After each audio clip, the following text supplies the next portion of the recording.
Leviticus, chapter 7. Likewise, this is the law of the trespass offering.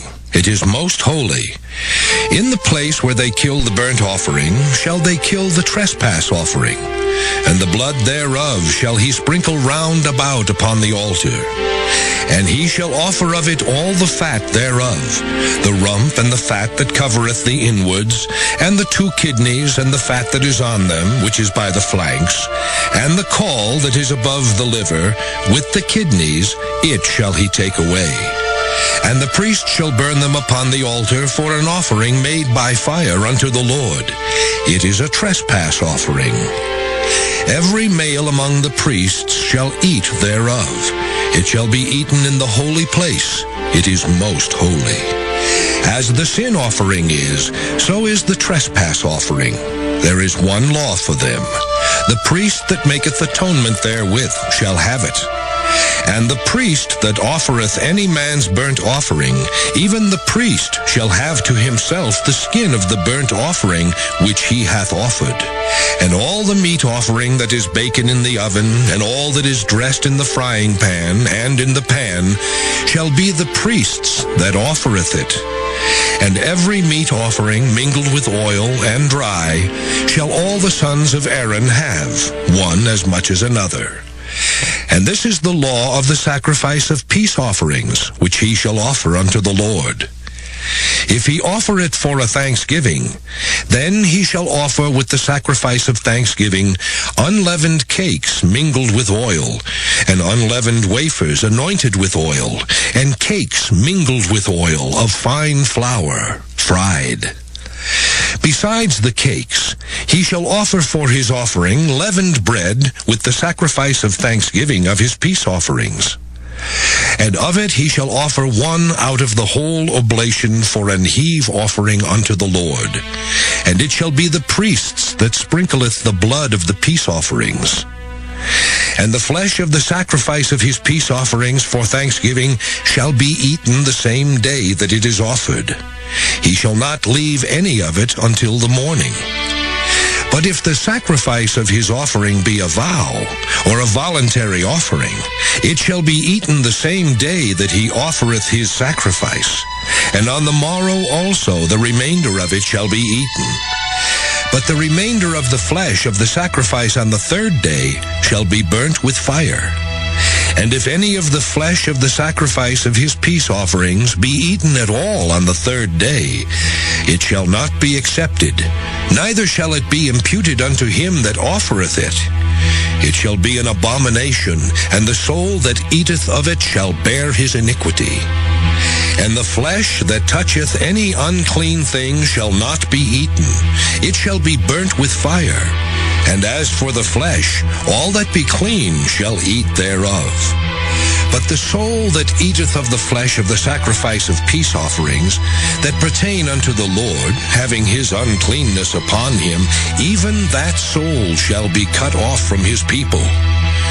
Moreover, the soul that shall touch any unclean thing, as the uncleanness of man, or any unclean beast, or any abominable unclean thing, and eat of the flesh of the sacrifice of peace offerings, which pertain unto the Lord, even that soul shall be cut off from his people. And the Lord spake unto Moses, saying, Speak unto the children of Israel, saying, Ye shall eat no manner of fat, of ox, or of sheep, or of goat. And the fat of the beast that dieth of itself, and the fat of that which is torn with beasts, may be used in any other use, but ye shall in no wise eat of it. For whosoever eateth the fat of the beast, of which men offer an offering made by fire unto the Lord, even the soul that eateth it shall be cut off from his people. Moreover, ye shall eat no manner of blood, whether it be of fowl or of beast, in any of your dwellings.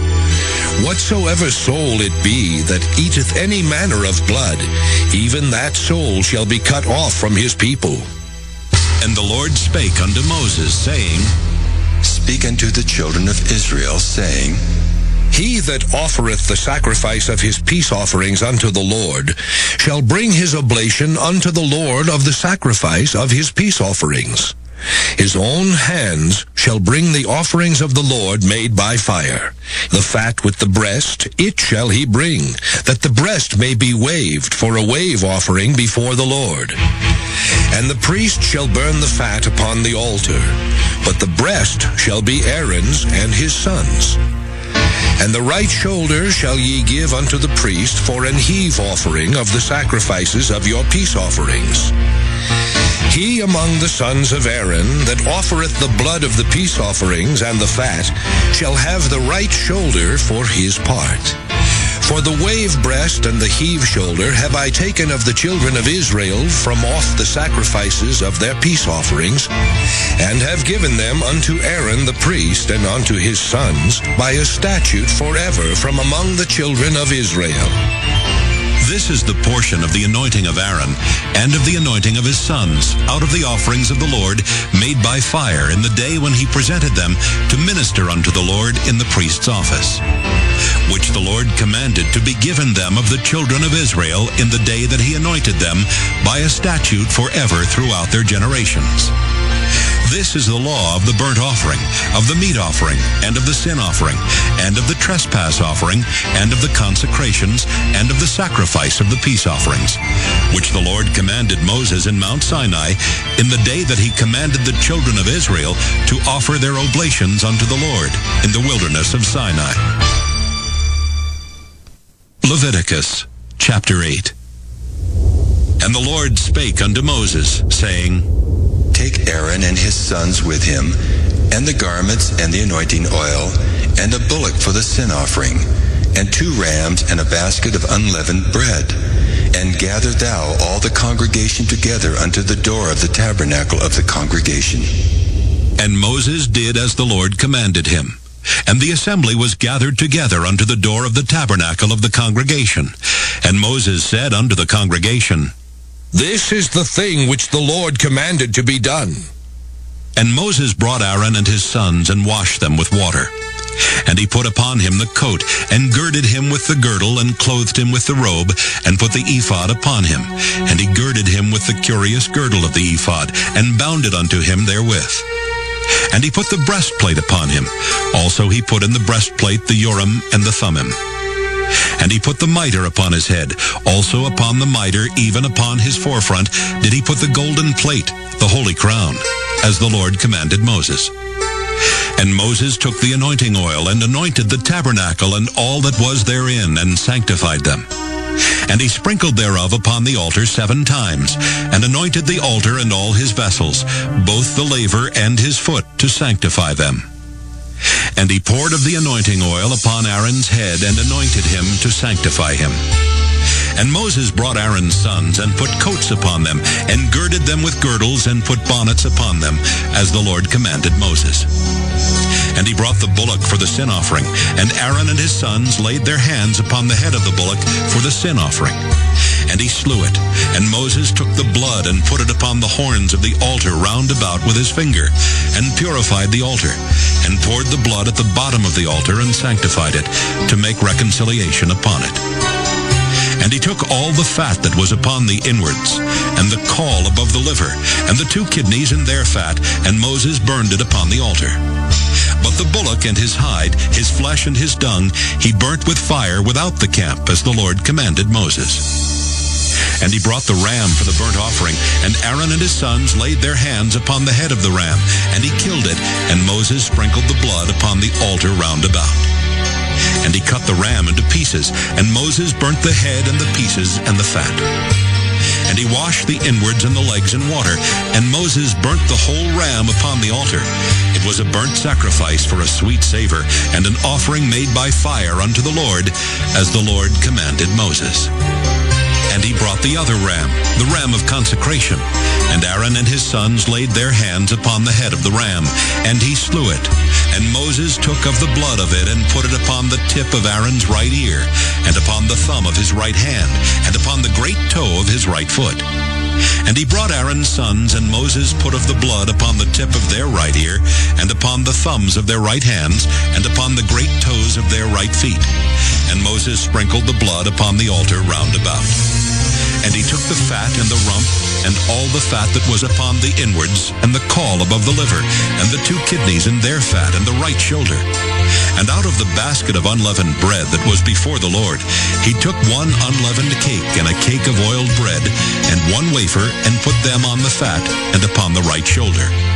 And he put all upon Aaron's hands and upon his sons' hands, and waved them for a wave offering before the Lord. And Moses took them from off their hands, and burnt them on the altar upon the burnt offering. They were consecrations for a sweet savor. It is an offering made by fire unto the Lord. And Moses took the breast, and waved it for a wave offering before the Lord. For of the ram of consecration it was Moses' part, as the Lord commanded Moses. And Moses took of the anointing oil and of the blood which was upon the altar, and sprinkled it upon Aaron, and upon his garments, and upon his sons, and upon his sons' garments with him, and sanctified Aaron and his garments, and his sons' garments with him. And Moses said unto Aaron and to his sons, Boil the flesh at the door of the tabernacle of the congregation, and there eat it with the bread that is in the basket of consecrations, as I commanded, saying, Aaron and his sons shall eat it. And that which remaineth of the flesh and of the bread shall ye burn with fire. And ye shall not go out of the door of the tabernacle of the congregation in 7 days, until the days of your consecration be at an end. For 7 days shall he consecrate you. As he hath done this day, so the Lord hath commanded to do, to make an atonement for you. Therefore shall ye abide at the door of the tabernacle of the congregation day and night 7 days, and keep the charge of the Lord, that ye die not, for so I am commanded. So Aaron and his sons did all things which the Lord commanded by the hand of Moses. Leviticus chapter 9. And it came to pass on the 8th day that Moses called Aaron and his sons and the elders of Israel. And he said unto Aaron, Take thee a young calf for a sin offering, and a ram for a burnt offering, without blemish, and offer them before the Lord. And unto the children of Israel thou shalt speak, saying, Take ye a kid of the goats for a sin offering, and a calf and a lamb, both of the first year, without blemish, for a burnt offering. Also a bullock and a ram for peace offerings, to sacrifice before the Lord, and a meat offering mingled with oil. For today the Lord will appear unto you. And they brought that which Moses commanded before the tabernacle of the congregation. And all the congregation drew near and stood before the Lord. And Moses said, This is the thing which the Lord commanded that ye should do, and the glory of the Lord shall appear unto you. And Moses said unto Aaron, Go unto the altar, and offer thy sin offering and thy burnt offering, and make an atonement for thyself and for the people, and offer the offering of the people, and make an atonement for them, as the Lord commanded. Aaron therefore went unto the altar, and slew the calf of the sin offering which was for himself. And the sons of Aaron brought the blood unto him, and he dipped his finger in the blood, and put it upon the horns of the altar, and poured out the blood at the bottom of the altar. But the fat and the kidneys and the caul above the liver of the sin offering he burnt upon the altar, as the Lord commanded Moses. And the flesh and the hide he burnt with fire without the camp. And he slew the burnt offering, and Aaron's sons presented unto him the blood which he sprinkled round about upon the altar. And they presented the burnt offering unto him with the pieces thereof and the head, and he burnt them upon the altar. And he did wash the inwards and the legs, and burnt them upon the burnt offering on the altar. And he brought the people's offering, and took the goat which was the sin offering for the people, and slew it, and offered it for sin as the first. And he brought the burnt offering, and offered it according to the manner. And he brought the meat offering, and took an handful thereof, and burnt it upon the altar, beside the burnt sacrifice of the morning.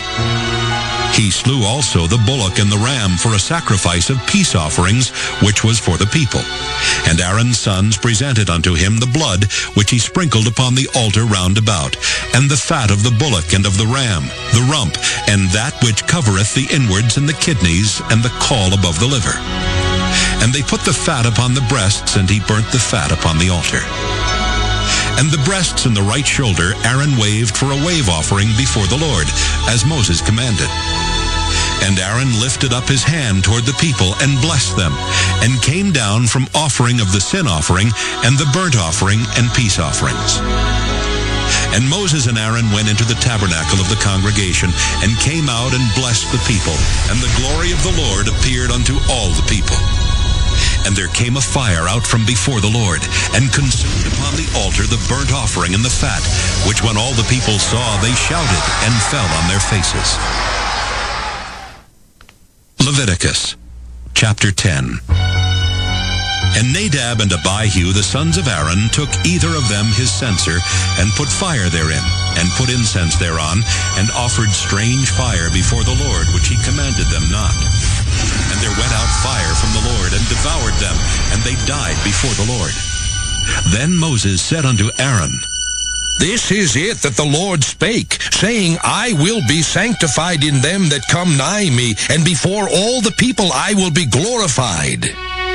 And Aaron held his peace. And Moses called Mishael and Elzaphan, the sons of Uzziel, the uncle of Aaron, and said unto them, Come near, carry your brethren from before the sanctuary out of the camp. So they went near and carried them in their coats out of the camp, as Moses had said.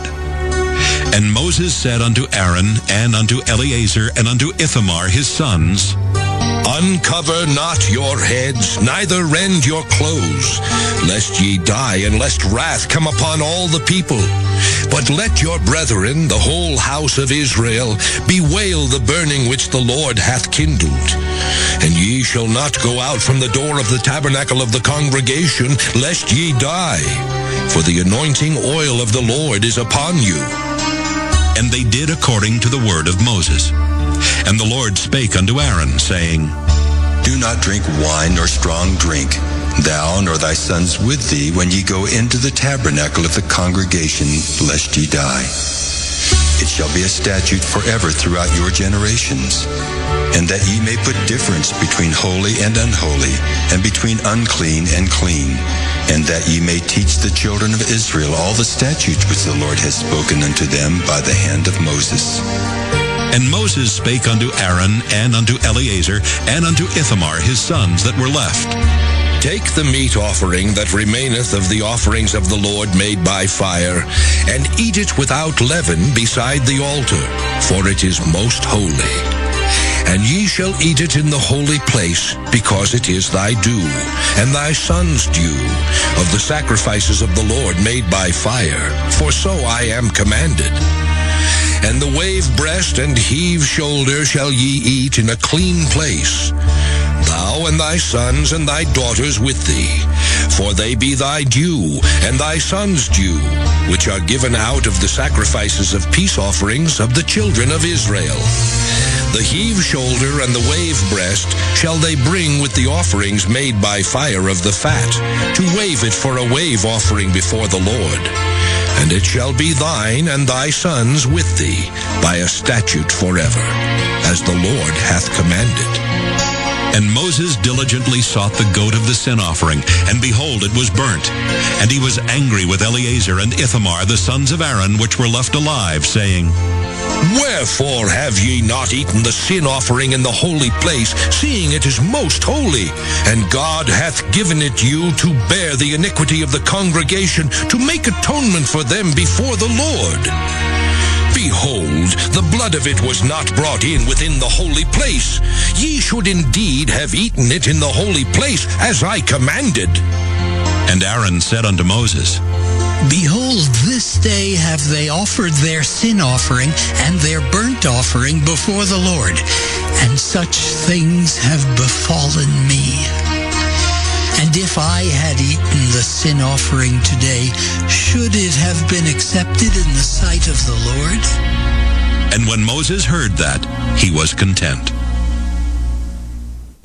Leviticus, chapter 11.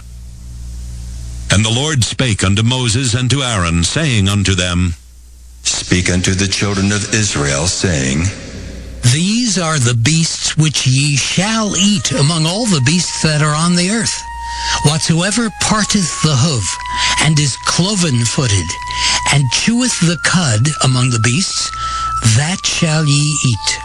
Nevertheless, these shall ye not eat of them that chew the cud, or of them that divide the hoof, as the camel, because he cheweth the cud, but divideth not the hoof. He is unclean unto you. And the coney, because he cheweth the cud, but divideth not the hoof. He is unclean unto you. And the hare, because he cheweth the cud, but divideth not the hoof. He is unclean unto you.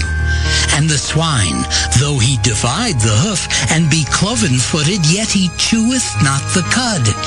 He is unclean to you. Of their flesh shall ye not eat, and their carcass shall ye not touch. They are unclean to you. These shall ye eat of all that are in the waters. Whatsoever hath fins and scales in the waters, in the seas and in the rivers, them shall ye eat. And all that have not fins and scales in the seas and in the rivers, of all that move in the waters, and of any living thing which is in the waters, they shall be an abomination unto you. They shall be even an abomination unto you. Ye shall not eat of their flesh, but ye shall have their carcasses in abomination. Whatsoever hath no fins nor scales in the waters, that shall be an abomination unto you. And these are they which ye shall have in abomination among the fowls. They shall not be eaten. They are an abomination: the eagle, and the ossifrage, and the osprey, and the vulture, and the kite after his kind, every raven after his kind, and the owl, and the nighthawk, and the cuckoo, and the hawk after his kind, and the little owl, and the cormorant, and the great owl, and the swan, and the pelican, and the gyre eagle, and the stork, the heron after her kind, and the lapwing, and the bat. All fowls that creep, going upon all four, shall be an abomination unto you. Yet these may ye eat of every flying, creeping thing that goeth upon all four, which have legs above their feet to leap withal upon the earth. Even these of them ye may eat: the locust after his kind, and the bald locust after his kind, and the beetle after his kind, and the grasshopper after his kind. But all other flying, creeping things which have 4 feet shall be an abomination unto you. And for these ye shall be unclean. Whosoever toucheth the carcass of them shall be unclean until the even. And whosoever beareth aught of the carcass of them shall wash his clothes and be unclean until the even. The carcasses of every beast which divideth the hoof, and is not cloven-footed, nor cheweth the cud, are unclean unto you. Every one that toucheth them shall be unclean. And whatsoever goeth upon his paws among all manner of beasts that go on all 4, those are unclean unto you. Whoso toucheth their carcass shall be unclean until the even. And he that beareth the carcass of them shall wash his clothes and be unclean until the even. They are unclean unto you. These also shall be unclean unto you among the creeping things that creep upon the earth: the weasel and the mouse, and the tortoise after his kind, and the ferret, and the chameleon, and the lizard, and the snail, and the mole. These are unclean to you among all that creep. Whosoever doth touch them when they be dead shall be unclean until the even. And upon whatsoever any of them when they are dead doth fall, it shall be unclean, whether it be any vessel of wood or raiment or skin or sack, whatsoever vessel it be, wherein any work is done, it must be put into water, and it shall be unclean until the even. So it shall be cleansed. And every earthen vessel whereinto any of them falleth, whatsoever is in it shall be unclean, and ye shall break it. Of all meat which may be eaten, that on which such water cometh shall be unclean. And all drink that may be drunk in every such vessel shall be unclean. And everything whereupon any part of their carcass falleth shall be unclean, whether it be oven or ranges for pots, they shall be broken down, for they are unclean and shall be unclean unto you. Nevertheless, a fountain or pit, wherein there is plenty of water, shall be clean, but that which toucheth their carcass shall be unclean. And if any part of their carcass fall upon any sowing seed which is to be sown, it shall be clean. But if any water be put upon the seed, and any part of their carcass fall thereon, it shall be unclean unto you. And if any beast of which ye may eat die, he that toucheth the carcass thereof shall be unclean until the even. And he that eateth of the carcass of it shall wash his clothes, and be unclean until the even. He also that beareth the carcass of it shall wash his clothes, and be unclean until the even. And every creeping thing that creepeth upon the earth shall be an abomination. It shall not be eaten. Whatsoever goeth upon the belly, and whatsoever goeth upon all four, or whatsoever hath more feet among all creeping things that creep upon the earth, them ye shall not eat, for they are an abomination. Ye shall not make yourselves abominable with any creeping thing that creepeth, neither shall ye make yourselves unclean with them, that ye should be defiled thereby. For I am the Lord your God. Ye shall therefore sanctify yourselves, and ye shall be holy, for I am holy. Neither shall ye defile yourselves with any manner of creeping thing that creepeth upon the earth. For I am the Lord that bringeth you up out of the land of Egypt to be your God. Ye shall therefore be holy, for I am holy. This is the law of the beasts and of the fowl, and of every living creature that moveth in the waters, and of every creature that creepeth upon the earth, to make a difference between the unclean and the clean, and between the beast that may be eaten and the beast that may not be eaten. Leviticus chapter 12. And the Lord spake unto Moses, saying, Speak unto the children of Israel, saying, If a woman have conceived seed and born a man-child, then she shall be unclean 7 days. According to the days of the separation for her infirmity shall she be unclean. And in the 8th day the flesh of his foreskin shall be circumcised. And she shall then continue in the blood of her purifying 33 days. She shall touch no hallowed thing, nor come into the sanctuary until the days of her purifying be fulfilled.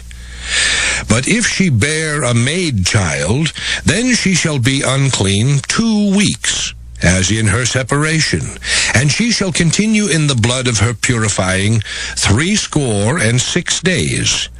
And when the days of her purifying are fulfilled, for a son or for a daughter, she shall bring a lamb of the first year for a burnt offering, and a young pigeon or a turtle dove for a sin offering unto the door of the tabernacle of the congregation, unto the priest, who shall offer it before the Lord, and make an atonement for her, and she shall be cleansed from the issue of her blood. This is the law for her that hath borne a male or a female. And if she be not able to bring a lamb, then she shall bring 2 turtles, or 2 young pigeons, the one for the burnt offering, and the other for a sin offering. And the priest shall make an atonement for her, and she shall be clean. Leviticus chapter 13. And the Lord spake unto Moses and Aaron, saying, When a man shall have in the skin of his flesh a rising, a scab, or bright spot, and it be in the skin of his flesh like the plague of leprosy, then he shall be brought unto Aaron the priest, or unto one of his sons, the priests. And the priest shall look on the plague in the skin of the flesh, and when the hair in the plague is turned white, and the plague in sight be deeper than the skin of his flesh, it is a plague of leprosy. And the priest shall look on him and pronounce him unclean. If the bright spot be white in the skin of his flesh, and in sight be not deeper than the skin, and the hair thereof be not turned white, then the priest shall shut up him that hath the plague 7 days.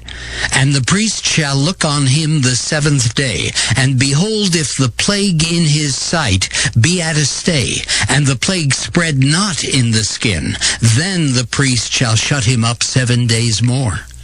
And the priest shall look on him again the 7th day, and behold, if the plague be somewhat dark, and the plague spread not in the skin, the priest shall pronounce him clean.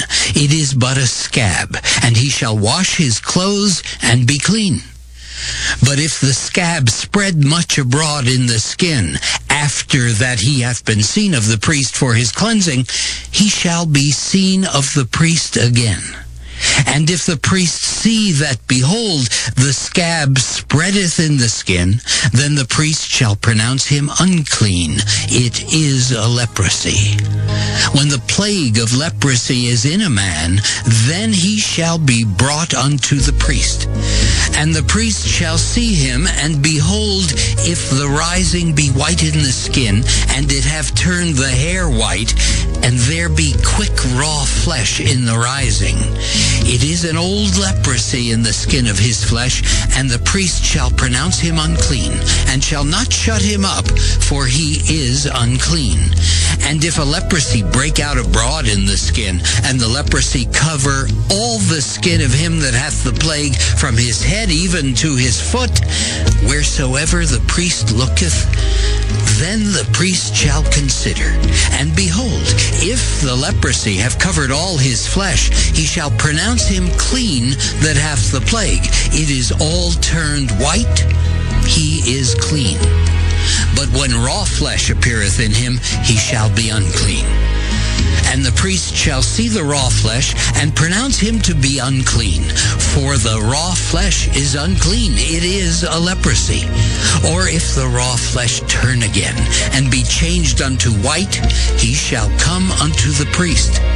And the priest shall see him, and behold, if the plague be turned into white, then the priest shall pronounce him clean that hath the plague. He is clean. The flesh also, in which, even in the skin thereof, was a boil, and is healed, and in the place of the boil there be a white rising, or a bright spot, white and somewhat reddish, and it be showed to the priest. And if, when the priest seeth it, behold, it be in sight lower than the skin, and the hair thereof be turned white, the priest shall pronounce him unclean.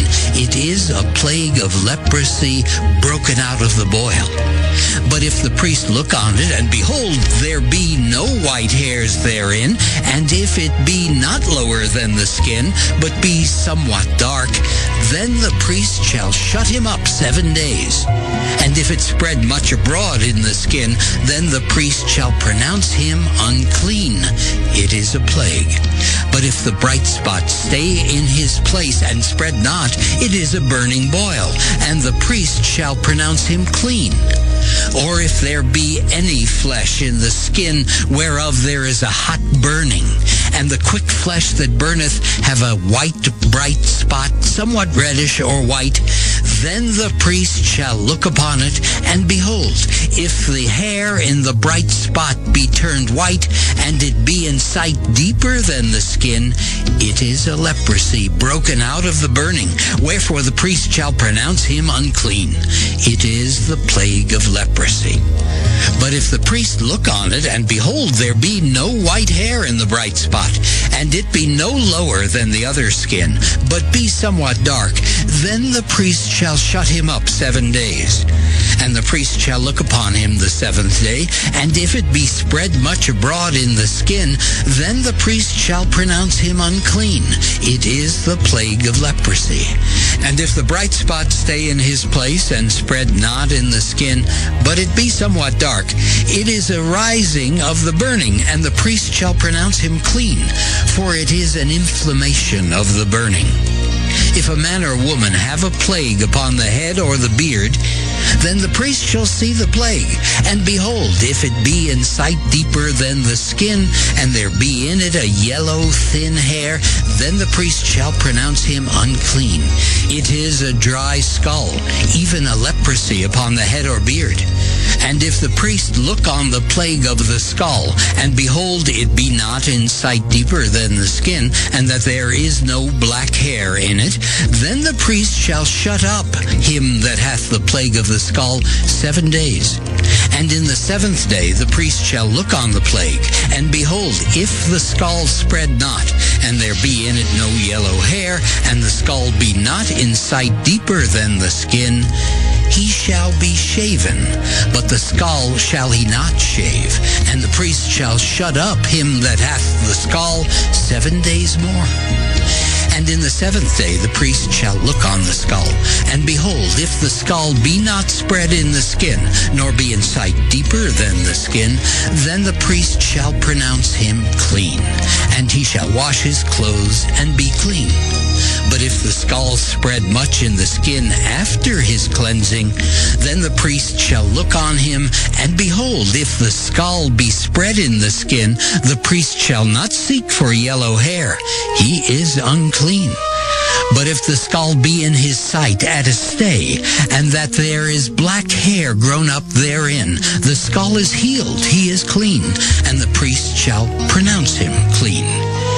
If a man also or a woman have in the skin of their flesh bright spots, even white bright spots, then the priest shall look, and behold, if the bright spots in the skin of their flesh be darkish white, it is a freckled spot that groweth in the skin, he is clean.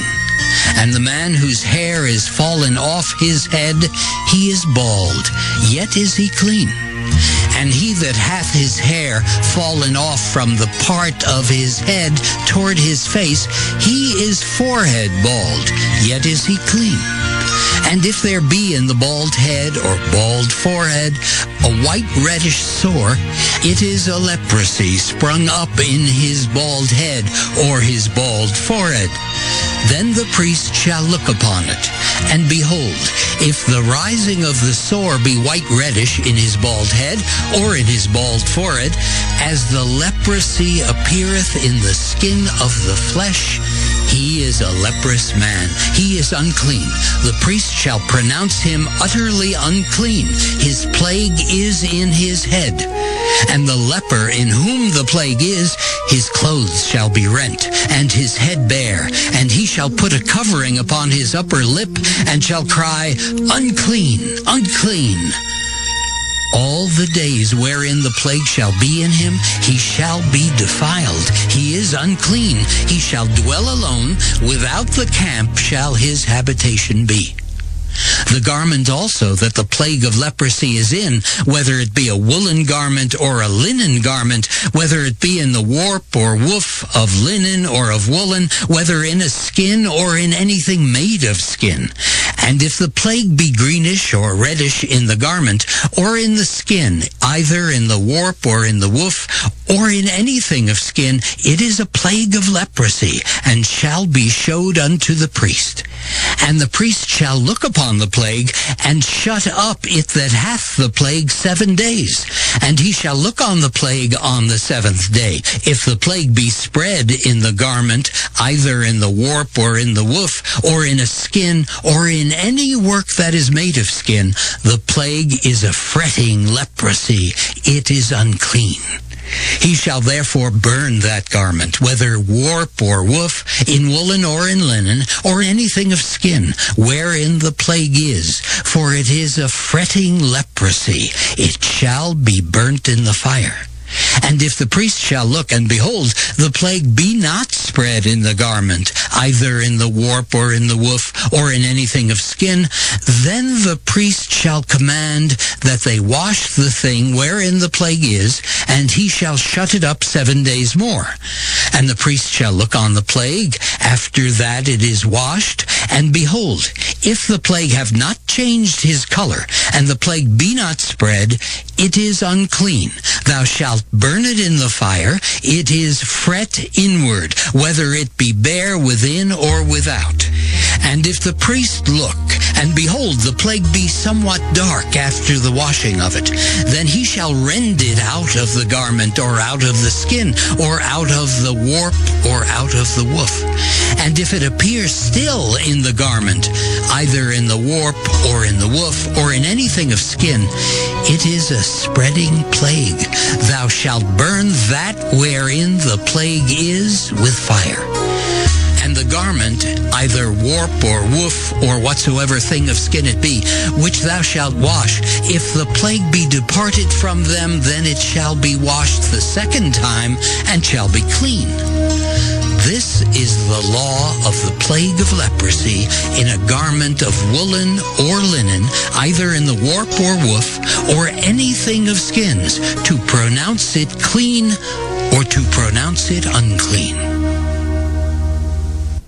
Leviticus chapter 14. And the Lord spake unto Moses, saying, This shall be the law of the leper in the day of his cleansing. He shall be brought unto the priest, and the priest shall go forth out of the camp, and the priest shall look, and behold, if the plague of leprosy be healed in the leper, then shall the priest command to take for him that is to be cleansed 2 birds alive and clean, and cedar wood, and scarlet and hyssop. And the priest shall command that one of the birds be killed in an earthen vessel over running water.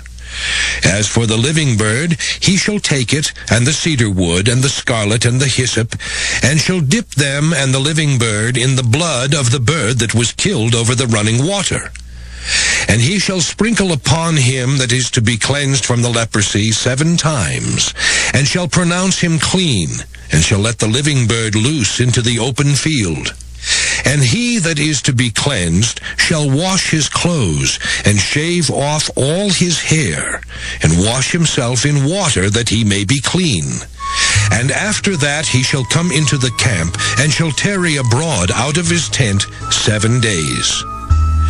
But it shall be on the 7th day that he shall shave all his hair off his head, and his beard and his eyebrows, even all his hair he shall shave off. And he shall wash his clothes. Also he shall wash his flesh in water, and he shall be clean. And on the 8th day he shall take 2 he-lambs without blemish, and 1 ewe lamb of the first year without blemish, and 3/10 deals of fine flour for a meat offering mingled with oil, and 1 log of oil. And the priest that maketh him clean shall present the man that is to be made clean, and those things before the Lord, at the door of the tabernacle of the congregation. And the priest shall take 1 he-lamb, and offer him for a trespass offering, and the log of oil, and wave them for a wave offering before the Lord. And he shall slay the lamb in the place where he shall kill the sin offering and the burnt offering, in the holy place. For as the sin offering is the priest's, so is the trespass offering. It is most holy. And the priest shall take some of the blood of the trespass offering, and the priest shall put it upon the tip of the right ear of him that is to be cleansed, and upon the thumb of his right hand, and upon the great toe of his right foot. And the priest shall take some of the log of oil, and pour it into the palm of his own left hand. And the priest shall dip his right finger in the oil that is in his left hand, and shall sprinkle of the oil with his finger 7 times before the Lord. And of the rest of the oil that is in his hand shall the priest put upon the tip of the right ear of him that is to be cleansed, and upon the thumb of his right hand, and upon the great toe of his right foot, upon the blood of the trespass offering. And the remnant of the oil that is in the priest's hand he shall pour upon the head of him that is to be cleansed. And the priest shall make an atonement for him before the Lord. And the priest shall offer the sin offering, and make an atonement for him that is to be cleansed from his uncleanness. And afterward he shall kill the burnt offering. And the priest shall offer the burnt offering and the meat offering upon the altar. And the priest shall make an atonement for him, and he shall be clean. And if he be poor and cannot get so much, then he shall take 1 lamb for a trespass offering to be waved, to make an atonement for him, and 1/10 deal of fine flour mingled with oil for a meat offering, and a log of oil. And 2 turtle doves, or 2 young pigeons, such as he is able to get, and the one shall be a sin offering, and the other a burnt offering. And he shall bring them on the 8th day for his cleansing unto the priest, unto the door of the tabernacle of the congregation before the Lord. And the priest shall take the lamb of the trespass offering, and the log of oil, and the priest shall wave them for a wave offering before the Lord. And he shall kill the lamb of the trespass offering, and the priest shall take some of the blood of the trespass offering, and put it upon the tip of the right ear of him that is to be cleansed, and upon the thumb of his right hand, and upon the great toe of his right foot. And the priest shall pour of the oil into the palm of his own left hand. And the priest shall sprinkle with his right finger some of the oil that is in his left hand 7 times before the Lord.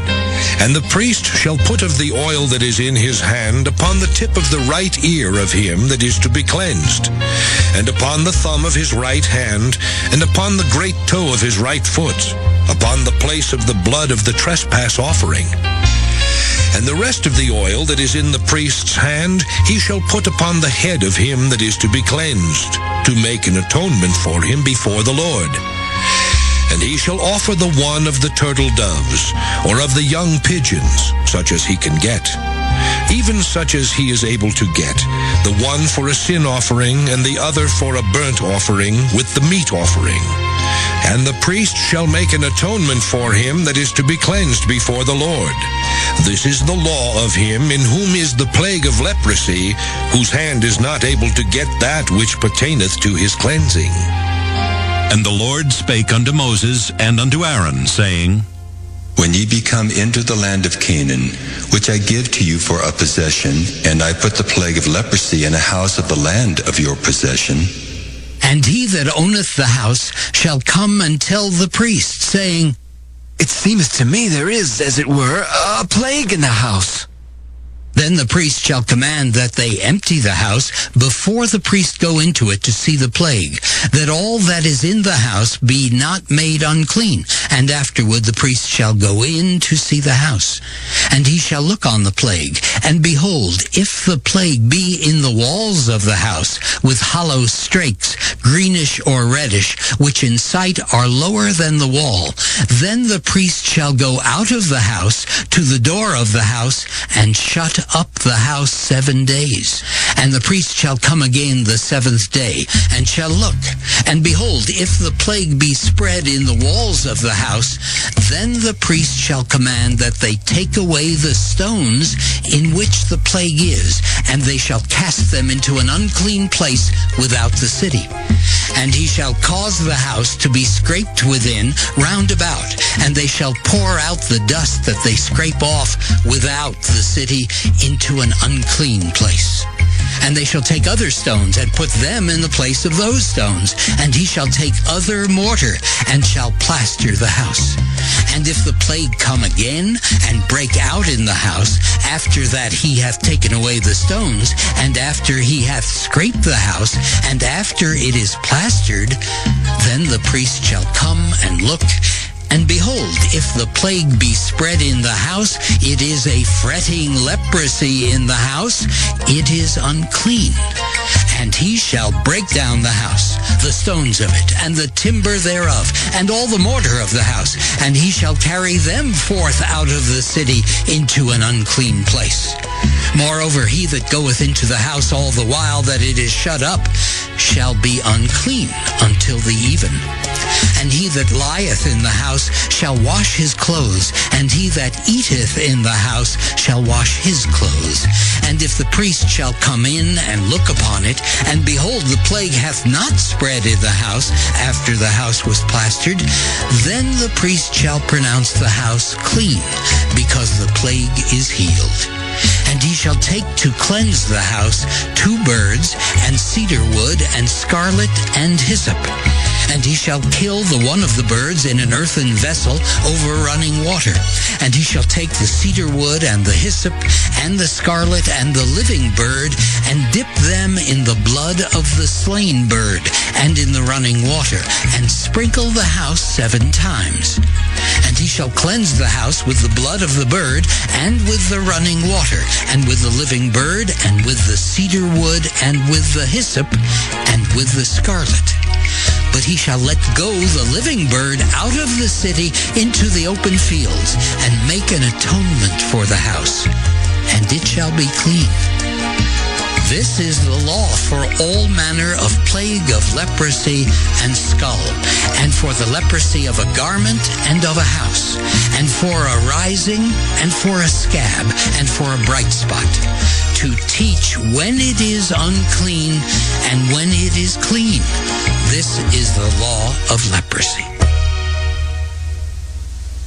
Leviticus chapter 15. And the Lord spake unto Moses and to Aaron, saying, Speak unto the children of Israel, and say unto them, When any man hath a running issue out of his flesh, because of his issue he is unclean. And this shall be his uncleanness in his issue, whether his flesh run with his issue, or his flesh be stopped from his issue, it is his uncleanness. Every bed whereon he lieth that hath the issue is unclean, and everything whereon he sitteth shall be unclean. And whosoever toucheth his bed shall wash his clothes, and bathe himself in water, and be unclean until the even. And he that sitteth on anything whereon he sat that hath the issue shall wash his clothes, and bathe himself in water, and be unclean until the even. And he that toucheth the flesh of him that hath the issue shall wash his clothes, and bathe himself in water, and be unclean until the even. And if he that hath the issue spit upon him that is clean, then he shall wash his clothes, and bathe himself in water, and be unclean until the even. And what saddle soever he rideth upon that hath the issue shall be unclean.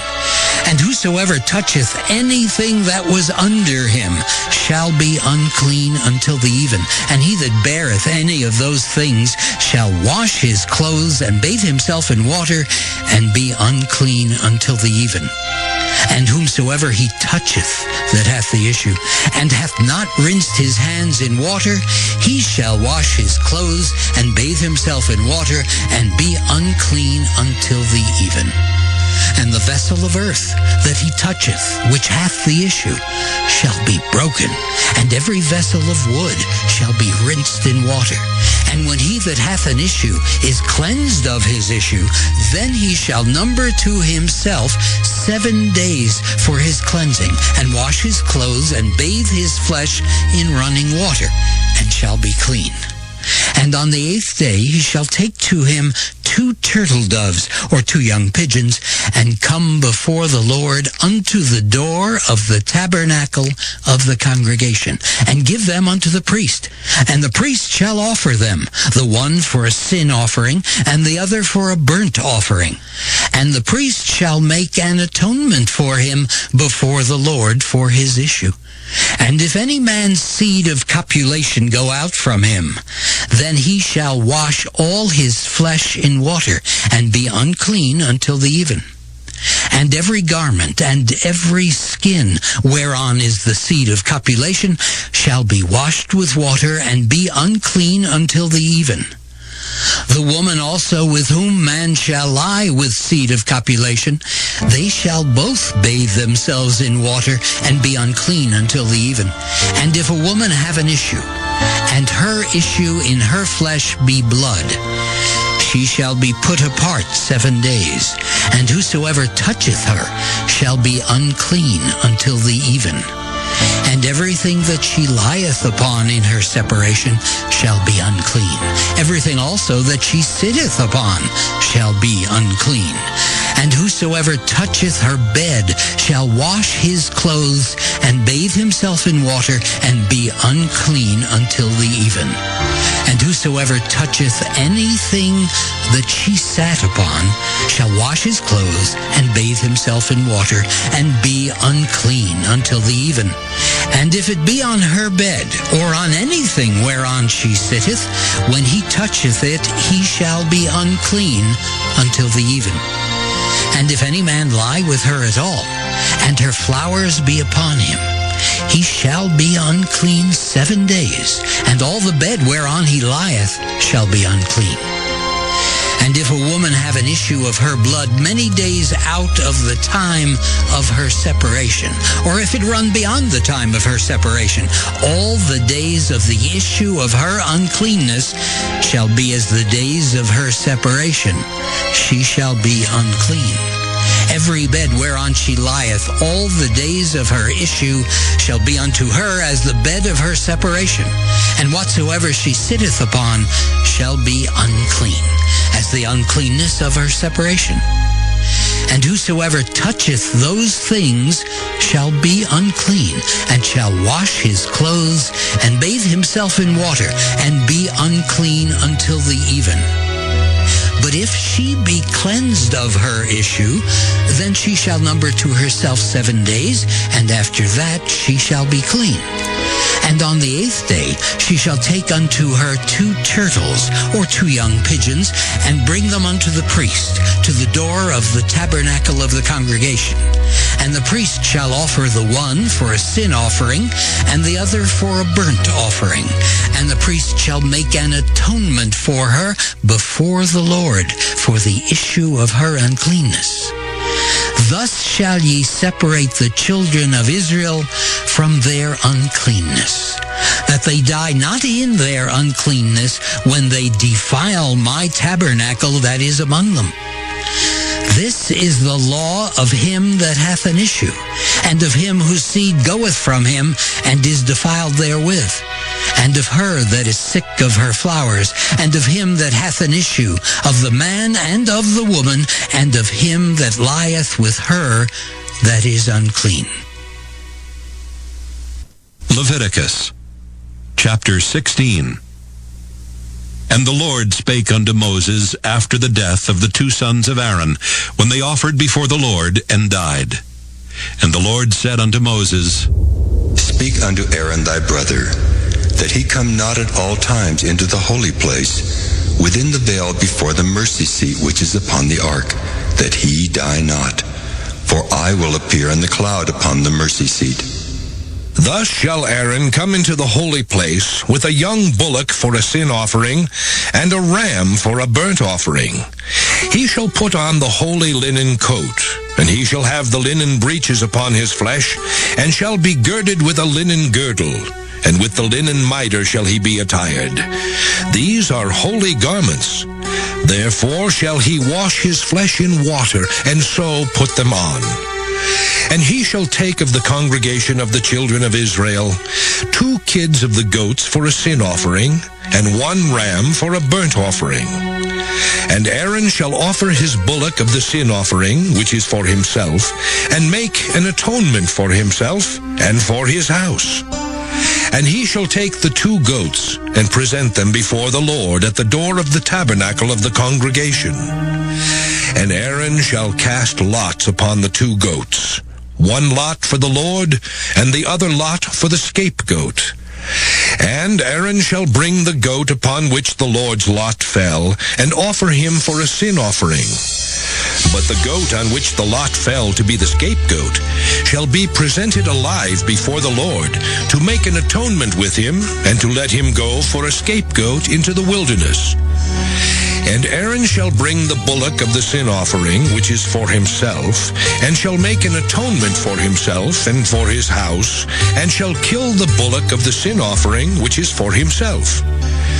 And he shall take a censer full of burning coals of fire from off the altar before the Lord, and his hands full of sweet incense beaten small, and bring it within the veil. And he shall put the incense upon the fire before the Lord, that the cloud of the incense may cover the mercy seat that is upon the testimony, that he die not. And he shall take of the blood of the bullock, and sprinkle it with his finger upon the mercy seat eastward. And before the mercy seat shall he sprinkle of the blood with his finger 7 times. Then shall he kill the goat of the sin offering that is for the people, and bring his blood within the veil, and do with that blood as he did with the blood of the bullock, and sprinkle it upon the mercy seat, and before the mercy seat. And he shall make an atonement for the holy place, because of the uncleanness of the children of Israel, and because of their transgressions in all their sins.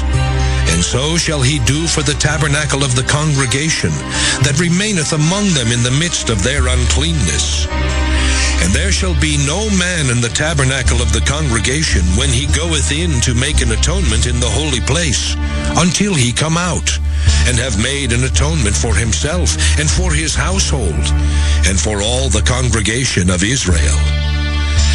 And he shall go out unto the altar that is before the Lord, and make an atonement for it, and shall take of the blood of the bullock, and of the blood of the goat, and put it upon the horns of the altar round about.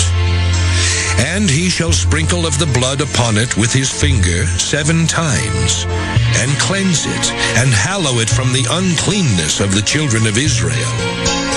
And when he hath made an end of reconciling the holy place, and the tabernacle of the congregation, and the altar, he shall bring the live goat.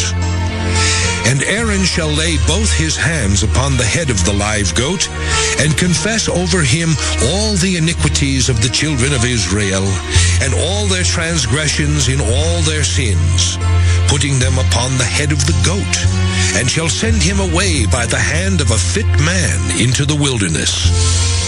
And the goat shall bear upon him all their iniquities unto a land not inhabited, and he shall let go the goat in the wilderness. And Aaron shall come into the tabernacle of the congregation, and shall put off the linen garments which he put on when he went into the holy place, and shall leave them there. And he shall wash his flesh with water in the holy place, and put on his garments, and come forth, and offer his burnt offering, and the burnt offering of the people, and make an atonement for himself and for the people. And the fat of the sin offering shall he burn upon the altar. And he that let go the goat for the scapegoat shall wash his clothes, and bathe his flesh in water, and afterward come into the camp. And the bullock for the sin offering, and the goat for the sin offering, whose blood was brought in to make atonement in the holy place, shall one carry forth without the camp, and they shall burn in the fire their skins, and their flesh, and their dung. And he that burneth them shall wash his clothes, and bathe his flesh in water, and afterward he shall come into the camp. And this shall be a statute forever unto you, that in the 7th month, on the 10th day of the month, ye shall afflict your souls, and do no work at all, whether it be one of your own country, or a stranger that sojourneth among you. For on that day shall the priest make an atonement for you, to cleanse you, that ye may be clean from all your sins before the Lord. It shall be a Sabbath of rest unto you, and ye shall afflict your souls by a statute forever. And the priest whom he shall anoint, and whom he shall consecrate to minister in the priest's office in his father's stead, shall make the atonement, and shall put on the linen clothes, even the holy garments. And he shall make an atonement for the holy sanctuary. And he shall make an atonement for the tabernacle of the congregation, and for the altar. And he shall make an atonement for the priests, and for all the people of the congregation. And this shall be an everlasting statute unto you, to make an atonement for the children of Israel for all their sins once a year. And he did as the Lord commanded Moses. Leviticus chapter 17. And the Lord spake unto Moses, saying, Speak unto Aaron, and unto his sons, and unto all the children of Israel, and say unto them, This is the thing which the Lord hath commanded, saying, What man soever there be of the house of Israel that killeth an ox, or lamb, or goat in the camp, or that killeth it out of the camp, and bringeth it not unto the door of the tabernacle of the congregation, to offer an offering unto the Lord before the tabernacle of the Lord, blood shall be imputed unto that man. He hath shed blood, and that man shall be cut off from among his people. To the end that the children of Israel may bring their sacrifices, which they offer in the open field, even that they may bring them unto the Lord, unto the door of the tabernacle of the congregation, unto the priest, and offer them for peace offerings unto the Lord. And the priest shall sprinkle the blood upon the altar of the Lord at the door of the tabernacle of the congregation, and burn the fat for a sweet savor unto the Lord. And they shall no more offer their sacrifices unto devils, after whom they have gone a-whoring. This shall be a statute forever unto them throughout their generations. And thou shalt say unto them, Whatsoever man there be of the house of Israel, or of the strangers which sojourn among you, that offereth a burnt offering or sacrifice, and bringeth it not unto the door of the tabernacle of the congregation, to offer it unto the Lord, even that man shall be cut off from among his people. And whatsoever man there be of the house of Israel, or of the strangers that sojourn among you, that eateth any manner of blood, I will even set my face against that soul that eateth blood, and will cut him off from among his people. For the life of the flesh is in the blood, and I have given it to you upon the altar to make an atonement for your souls, for it is the blood that maketh an atonement for the soul. Therefore I said unto the children of Israel, No soul of you shall eat blood, neither shall any stranger that sojourneth among you eat blood. And whatsoever man there be of the children of Israel, or of the strangers that sojourn among you, which hunteth and catcheth any beast or fowl that may be eaten, he shall even pour out the blood thereof, and cover it with dust. For it is the life of all flesh. The blood of it is for the life thereof. Therefore I said unto the children of Israel, Ye shall eat the blood of no manner of flesh, for the life of all flesh is the blood thereof. Whosoever eateth it shall be cut off. And every soul that eateth that which died of itself, or that which was torn with beasts, whether it be one of your own country or a stranger, he shall both wash his clothes and bathe himself in water, and be unclean until the even.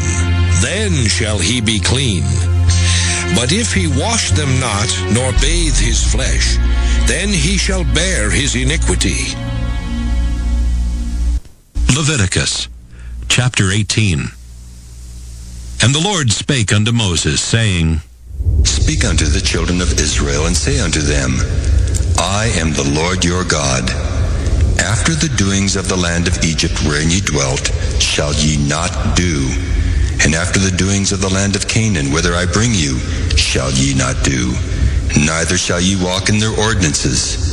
Ye shall do my judgments, and keep mine ordinances, to walk therein.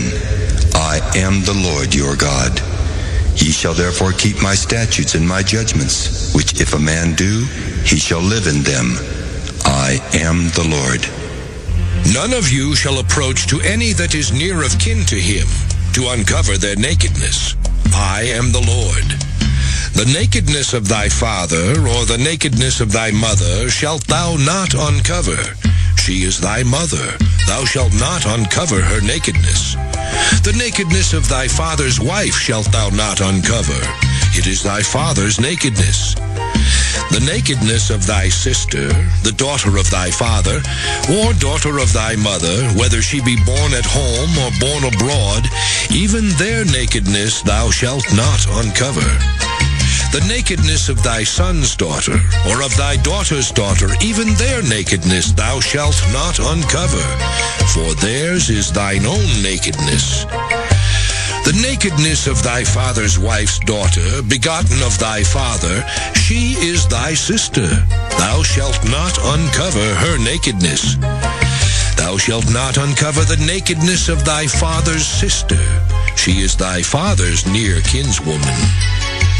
Thou shalt not uncover the nakedness of thy mother's sister, for she is thy mother's near kinswoman. Thou shalt not uncover the nakedness of thy father's brother. Thou shalt not approach to his wife, she is thine aunt. Thou shalt not uncover the nakedness of thy daughter-in-law, she is thy son's wife. Thou shalt not uncover her nakedness. Thou shalt not uncover the nakedness of thy brother's wife. It is thy brother's nakedness. Thou shalt not uncover the nakedness of a woman and her daughter. Neither shalt thou take her son's daughter or her daughter's daughter to uncover her nakedness, for they are her near kinswomen.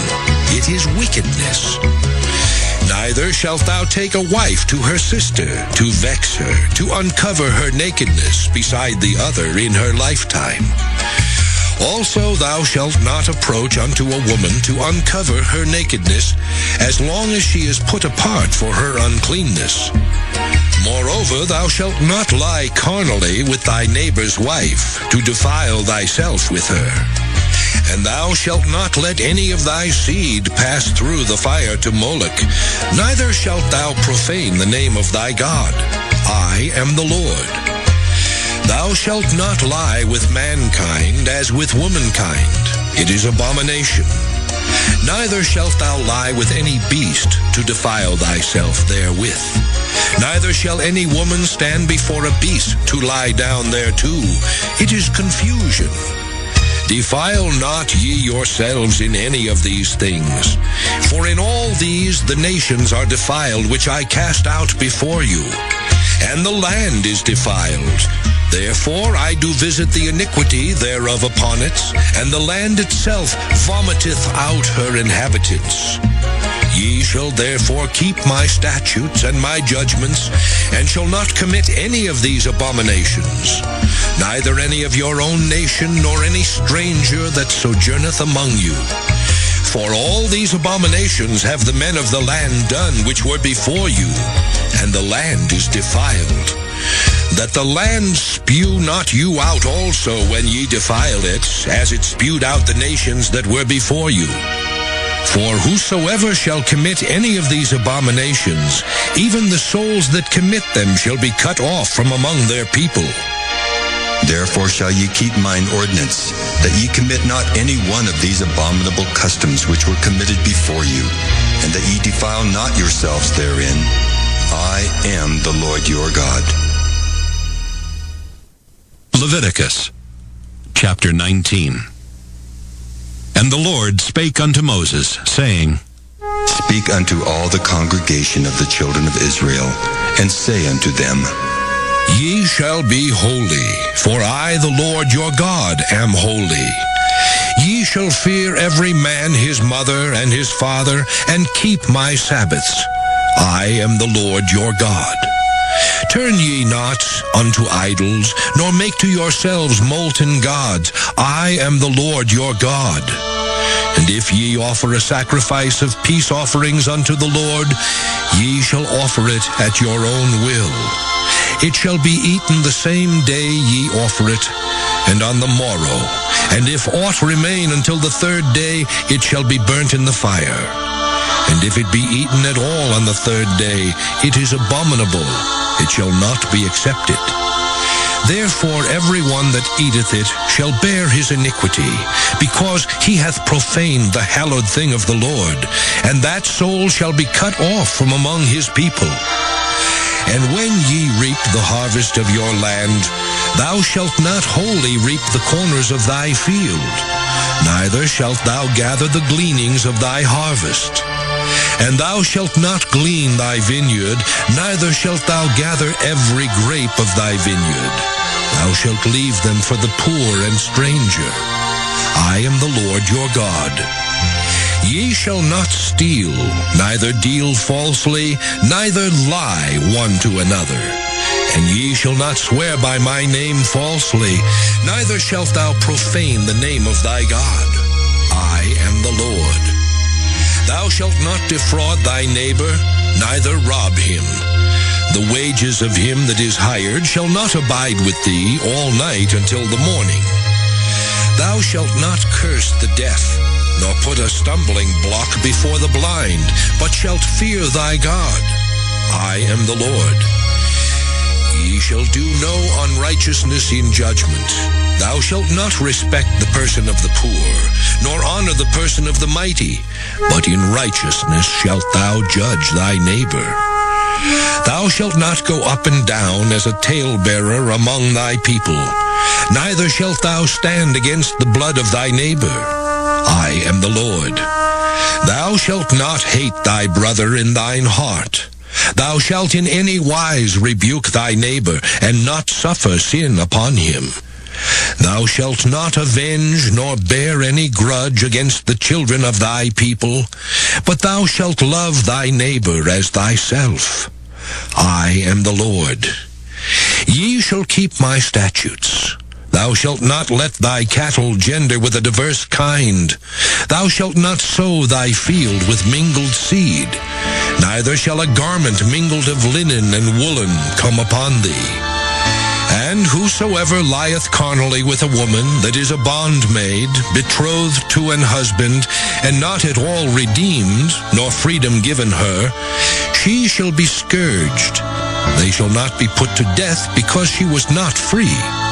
And he shall bring his trespass offering unto the Lord, unto the door of the tabernacle of the congregation, even a ram for a trespass offering.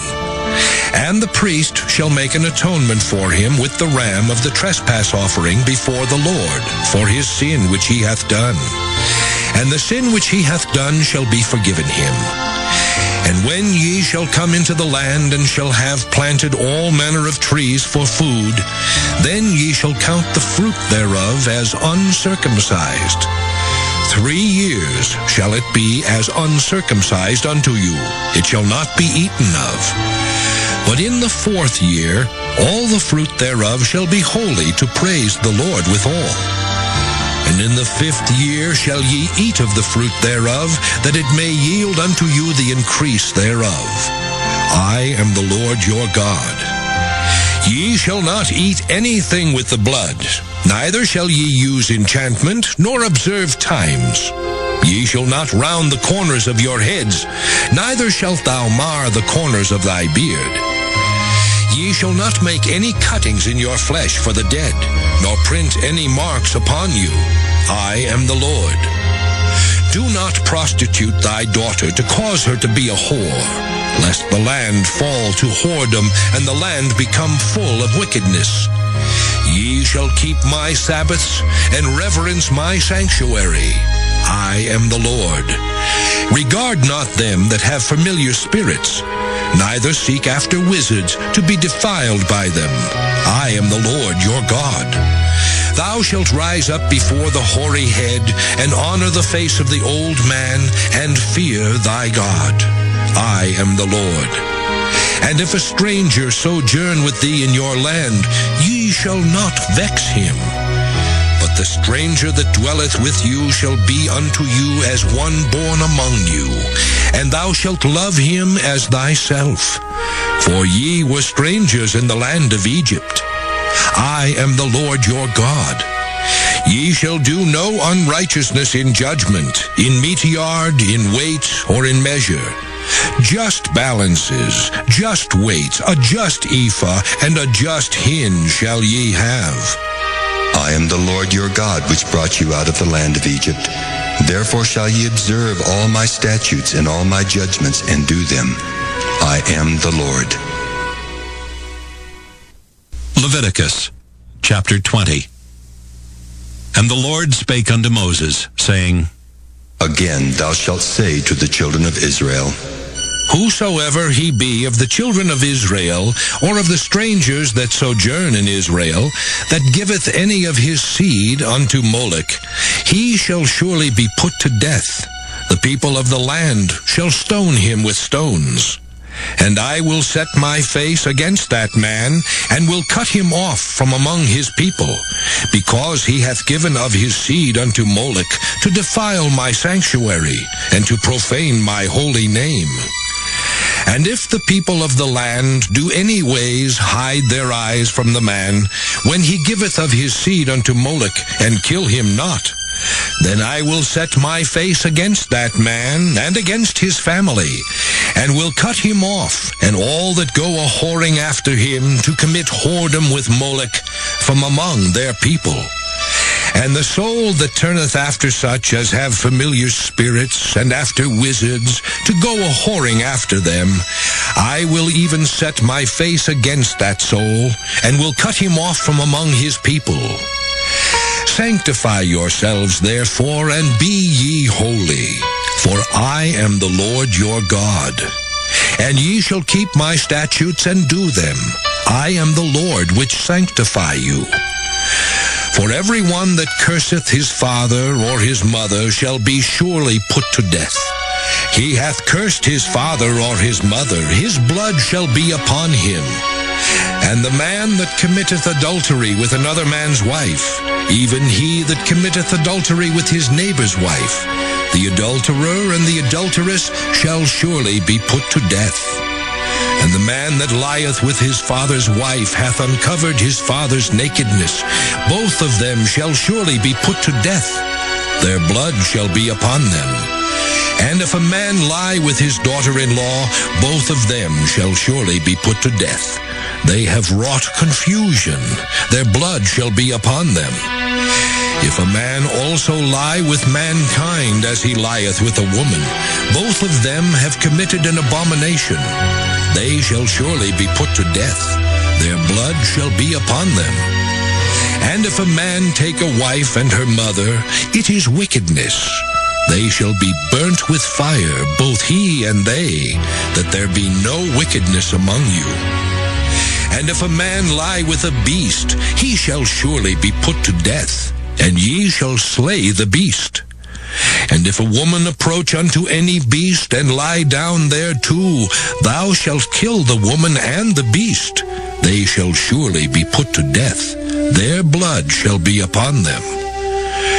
And if a man shall take his sister, his father's daughter, or his mother's daughter, and see her nakedness, and she see his nakedness, it is a wicked thing, and they shall be cut off in the sight of their people. He hath uncovered his sister's nakedness, he shall bear his iniquity.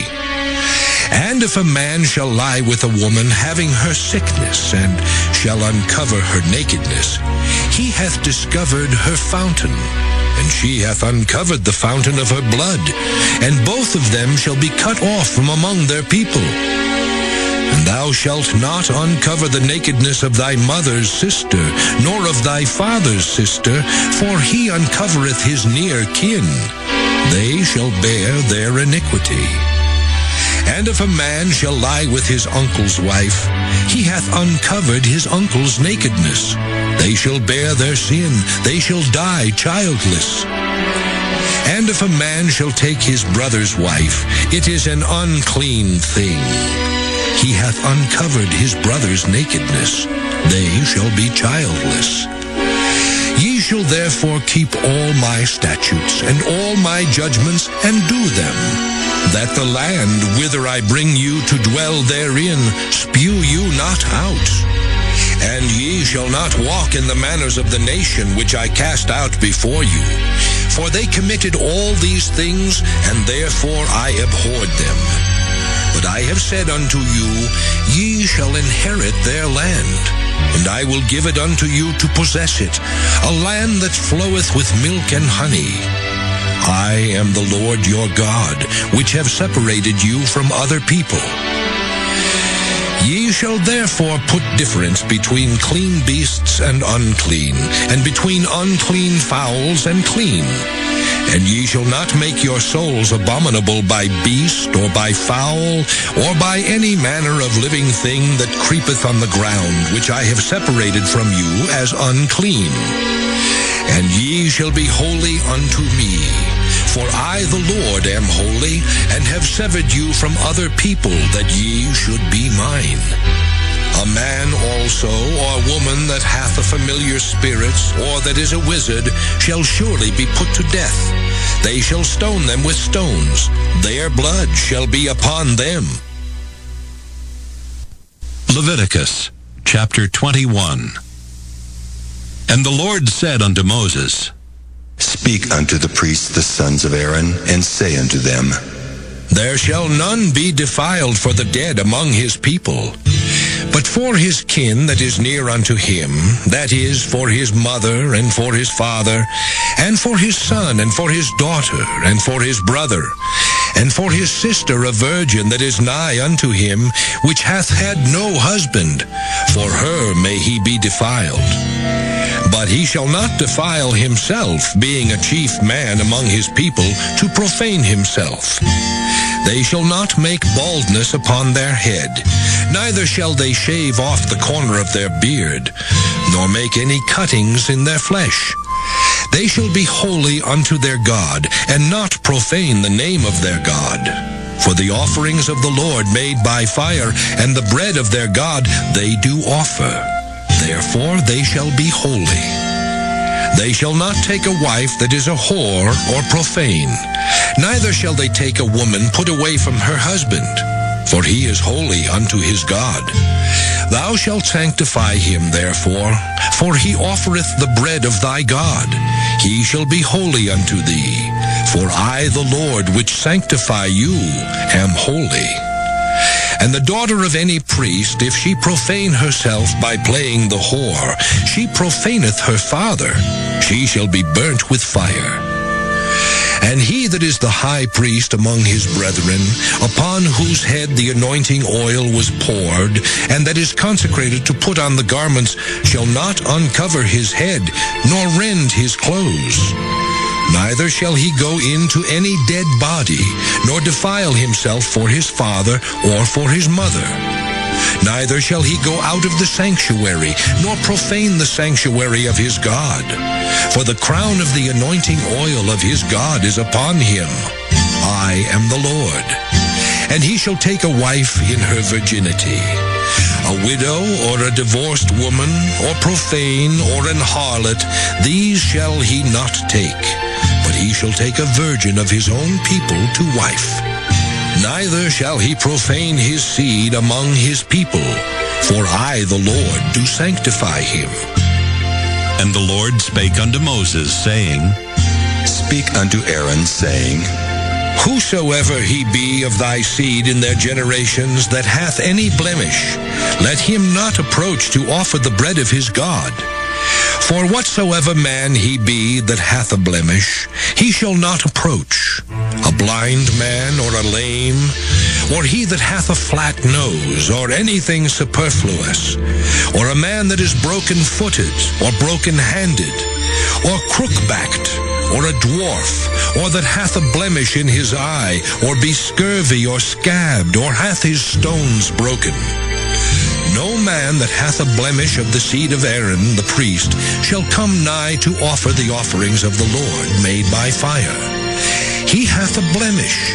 He shall not come nigh to offer the bread of his God. He shall eat the bread of his God, both of the most holy and of the holy. Only he shall not go in unto the veil, nor come nigh unto the altar, because he hath a blemish, that he profane not my sanctuaries. For I, the Lord, do sanctify them. And Moses told it unto Aaron, and to his sons, and unto all the children of Israel. Leviticus chapter 22. And the Lord spake unto Moses, saying, Speak unto Aaron and to his sons, that they separate themselves from the holy things of the children of Israel, and that they profane not my holy name in those things which they hallow unto me. I am the Lord. Say unto them, Whosoever he be of all your seed among your generations, that goeth unto the holy things, which the children of Israel hallow unto the Lord, having his uncleanness upon him, that soul shall be cut off from my presence. I am the Lord. What man soever of the seed of Aaron is a leper, or hath a running issue, he shall not eat of the holy things until he be clean. And whoso toucheth anything that is unclean by the dead, or a man whose seed goeth from him, or whosoever toucheth any creeping thing, whereby he may be made unclean, or a man of whom he may take uncleanness, whatsoever uncleanness he hath, the soul which hath touched any such shall be unclean until even, and shall not eat of the holy things, unless he wash his flesh with water. And when the sun is down, he shall be clean, and shall afterward eat of the holy things, because it is his food. That which dieth of itself, or is torn with beasts, he shall not eat to defile himself therewith. I am the Lord. They shall therefore keep mine ordinance, lest they bear sin for it, and die therefore if they profane it. I, the Lord, do sanctify them. There shall no stranger eat of the holy thing. A sojourner of the priest or an hired servant shall not eat of the holy thing. But if the priest buy any soul with his money, he shall eat of it, and he that is born in his house, they shall eat of his meat. If the priest's daughter also be married unto a stranger, she may not eat of an offering of the holy things. But if the priest's daughter be a widow or divorced and have no child, and is returned unto her father's house as in her youth, she shall eat of her father's meat, but there shall no stranger eat thereof. And if a man eat of the holy thing unwittingly, then he shall put the 5th part thereof unto it, and shall give it unto the priest with the holy thing. And they shall not profane the holy things of the children of Israel, which they offer unto the Lord, or suffer them to bear the iniquity of trespass when they eat their holy things. For I, the Lord, do sanctify them. And the Lord spake unto Moses, saying, Speak unto Aaron, and to his sons, and unto all the children of Israel, and say unto them, Whatsoever he be of the house of Israel, or of the strangers in Israel, that will offer his oblation for all his vows, and for all his freewill offerings, which they will offer unto the Lord for a burnt offering, ye shall offer at your own will a male without blemish, of the beeves, of the sheep, or of the goats. But whatsoever hath a blemish, that shall ye not offer, for it shall not be acceptable for you. And whosoever offereth a sacrifice of peace offerings unto the Lord to accomplish his vow, or a free will offering in beeves or sheep, it shall be perfect to be accepted. There shall be no blemish therein. Blind or broken or maimed or having a wen or scurvy or scabbed, ye shall not offer these unto the Lord, nor make an offering by fire of them upon the altar unto the Lord. either a bullock or a lamb that hath anything superfluous or lacking in his parts, that mayest thou offer for a freewill offering, but for a vow it shall not be accepted. Ye shall not offer unto the Lord that which is bruised, or crushed, or broken, or cut. Neither shall ye make any offering thereof in your land. Neither from a stranger's hand shall ye offer the bread of your God of any of these, because their corruption is in them, and blemishes be in them, they shall not be accepted for you. And the Lord spake unto Moses, saying, When a bullock, or a sheep, or a goat is brought forth, then it shall be 7 days under the dam, and from the 8th day and thenceforth it shall be accepted for an offering made by fire unto the Lord. And whether it be cow or ewe, ye shall not kill it and her young both in 1 day. And when ye will offer a sacrifice of thanksgiving unto the Lord, offer it at your own will. On the same day it shall be eaten up. Ye shall leave none of it until the morrow. I am the Lord. Therefore shall ye keep my commandments and do them. I am the Lord. Neither shall ye profane my holy name, but I will be hallowed among the children of Israel. I am the Lord which hallow you, that brought you out of the land of Egypt, to be your God. I am the Lord. Leviticus chapter 23. And the Lord spake unto Moses, saying, Speak unto the children of Israel, and say unto them, Concerning the feasts of the Lord, which ye shall proclaim to be holy convocations, even these are my feasts. 6 days shall work be done, but the 7th day is the Sabbath of rest, and holy convocation. Ye shall do no work therein. It is the Sabbath of the Lord in all your dwellings.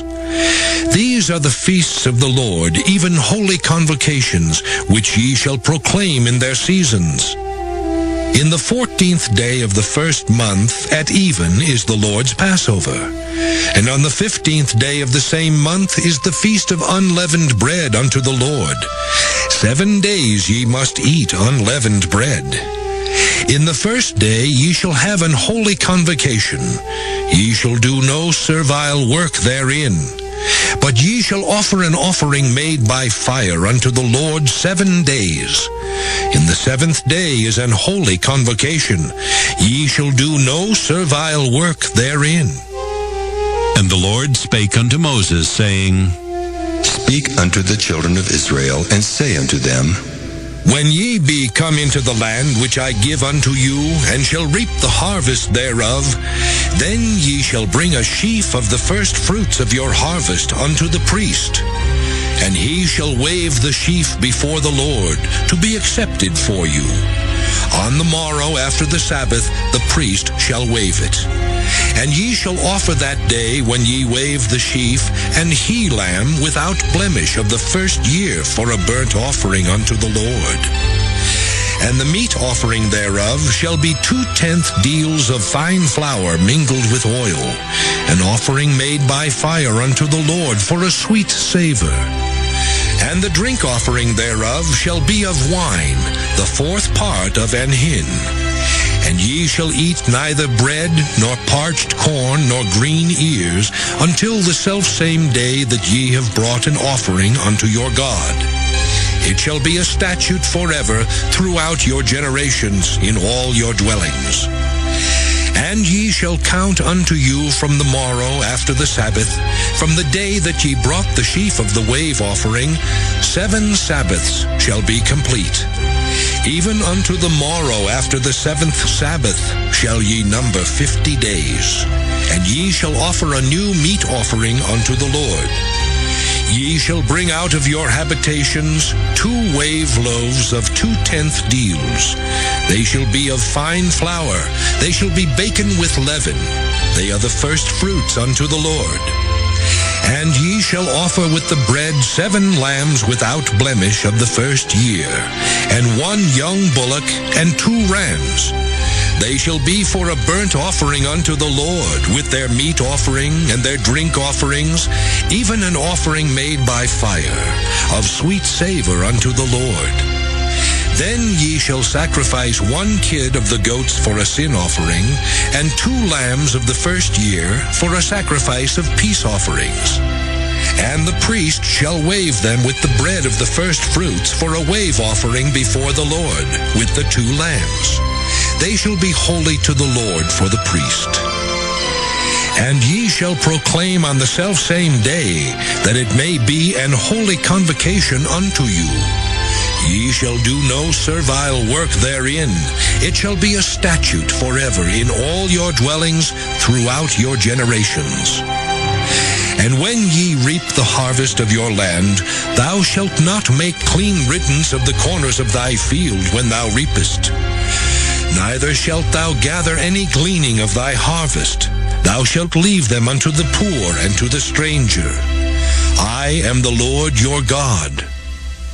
And the Lord spake unto Moses, saying, Speak unto the children of Israel, saying, In the 7th month, in the first day of the month, shall ye have a Sabbath, a memorial of blowing of trumpets, and holy convocation.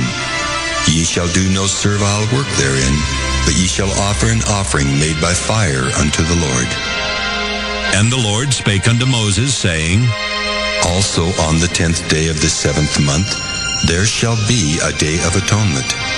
It shall be an holy convocation unto you, and ye shall afflict your souls, and offer an offering made by fire unto the Lord. And ye shall do no work in that same day, for it is a day of atonement, to make an atonement for you before the Lord your God. For whatsoever soul it be that shall not be afflicted in that same day, he shall be cut off from among his people. And whatsoever soul it be that doeth any work in that same day, the same soul will I destroy from among his people. Ye shall do no manner of work. It shall be a statute forever throughout your generations in all your dwellings. It shall be unto you a Sabbath of rest, and ye shall afflict your souls. In the 9th day of the month at even, from even unto even, shall ye celebrate your Sabbath. And the Lord spake unto Moses, saying, Speak unto the children of Israel, saying, The 15th day of this 7th month shall be the Feast of Tabernacles for 7 days unto the Lord. On the first day shall be an holy convocation. Ye shall do no servile work therein. 7 days ye shall offer an offering made by fire unto the Lord. On the 8th day shall be an holy convocation unto you. And ye shall offer an offering made by fire unto the Lord. It is a solemn assembly, and ye shall do no servile work therein. These are the feasts of the Lord, which ye shall proclaim to be holy convocations, to offer an offering made by fire unto the Lord, a burnt offering and a meat offering, a sacrifice and drink offerings, everything upon his day. Beside the Sabbaths of the Lord, and beside your gifts, and beside all your vows, and beside all your free will offerings, which ye give unto the Lord. Also in the 15th day of the 7th month, when ye have gathered in the fruit of the land, ye shall keep a feast unto the Lord 7 days. On the first day shall be a Sabbath, and on the 8th day shall be a Sabbath. And ye shall take you on the first day the boughs of goodly trees, branches of palm trees, and the boughs of thick trees, and willows of the brook, and ye shall rejoice before the Lord your God 7 days. And ye shall keep it a feast unto the Lord 7 days in the year. It shall be a statute forever in your generations. Ye shall celebrate it in the 7th month. Ye shall dwell in booths 7 days. All that are Israelites born shall dwell in booths. That your generations may know that I made the children of Israel to dwell in booths when I brought them out of the land of Egypt. I am the Lord your God. And Moses declared unto the children of Israel the feasts of the Lord. Leviticus chapter 24. And the Lord spake unto Moses, saying, Command the children of Israel that they bring unto thee pure oil olive beaten for the light, to cause the lamps to burn continually. Without the veil of the testimony, in the tabernacle of the congregation, shall Aaron order it from the evening unto the morning before the Lord continually. It shall be a statute forever in your generations. He shall order the lamps upon the pure candlestick before the Lord continually. And thou shalt take fine flour, and bake 12 cakes thereof.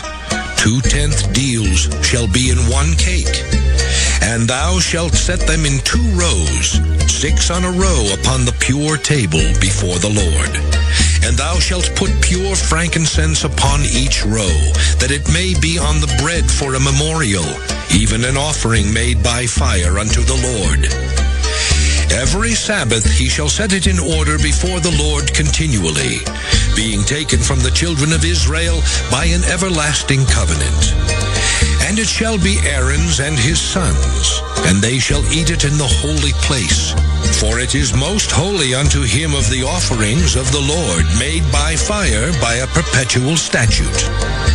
And the son of an Israelitish woman, whose father was an Egyptian, went out among the children of Israel. And this son of the Israelitish woman and a man of Israel strove together in the camp. And the Israelitish woman's son blasphemed the name of the Lord and cursed. And they brought him unto Moses. And his mother's name was Shelomith, the daughter of Dibri of the tribe of Dan. And they put him in ward, that the mind of the Lord might be showed them. And the Lord spake unto Moses, saying, Bring forth him that hath cursed without the camp, and let all that heard him lay their hands upon his head, and let all the congregation stone him. And thou shalt speak unto the children of Israel, saying, Whosoever curseth his God shall bear his sin. And he that blasphemeth the name of the Lord, he shall surely be put to death, and all the congregation shall certainly stone him. As well the stranger as he that is born in the land, when he blasphemeth the name of the Lord, shall be put to death. And he that killeth any man shall surely be put to death. And he that killeth the beast shall make it good, beast for beast. And if a man cause a blemish in his neighbor, as he hath done, so shall it be done to him. Breach for breach, eye for eye, tooth for tooth. As he hath caused a blemish in a man, so shall it be done to him again. And he that killeth the beast, he shall restore it. And he that killeth a man, he shall be put to death. Ye shall have one manner of law, as well for the stranger, as for one of your own country. For I am the Lord your God. And Moses spake to the children of Israel, that they should bring forth him that had cursed out of the camp, and stone him with stones. And the children of Israel did as the Lord commanded Moses. Leviticus chapter 25. And the Lord spake unto Moses in Mount Sinai, saying, Speak unto the children of Israel, and say unto them, When ye come into the land which I give you, then shall the land keep a Sabbath unto the Lord. 6 years thou shalt sow thy field, and 6 years thou shalt prune thy vineyard, and gather in the fruit thereof. But in the 7th year shall be a Sabbath of rest unto the land, a Sabbath for the Lord. Thou shalt neither sow thy field, nor prune thy vineyard. That which groweth of its own accord of thy harvest thou shalt not reap, neither gather the grapes of thy vine undressed, for it is a year of rest unto the land. And the Sabbath of the land shall be meat for you, for thee, and for thy servant, and for thy maid, and for thy hired servant, and for thy stranger that sojourneth with thee. And for thy cattle, and for the beasts that are in thy land, shall all the increase thereof be meat. And thou shalt number 7 Sabbaths of years unto thee, 7 times 7 years. And the space of the 7 Sabbaths of years shall be unto thee 49 years.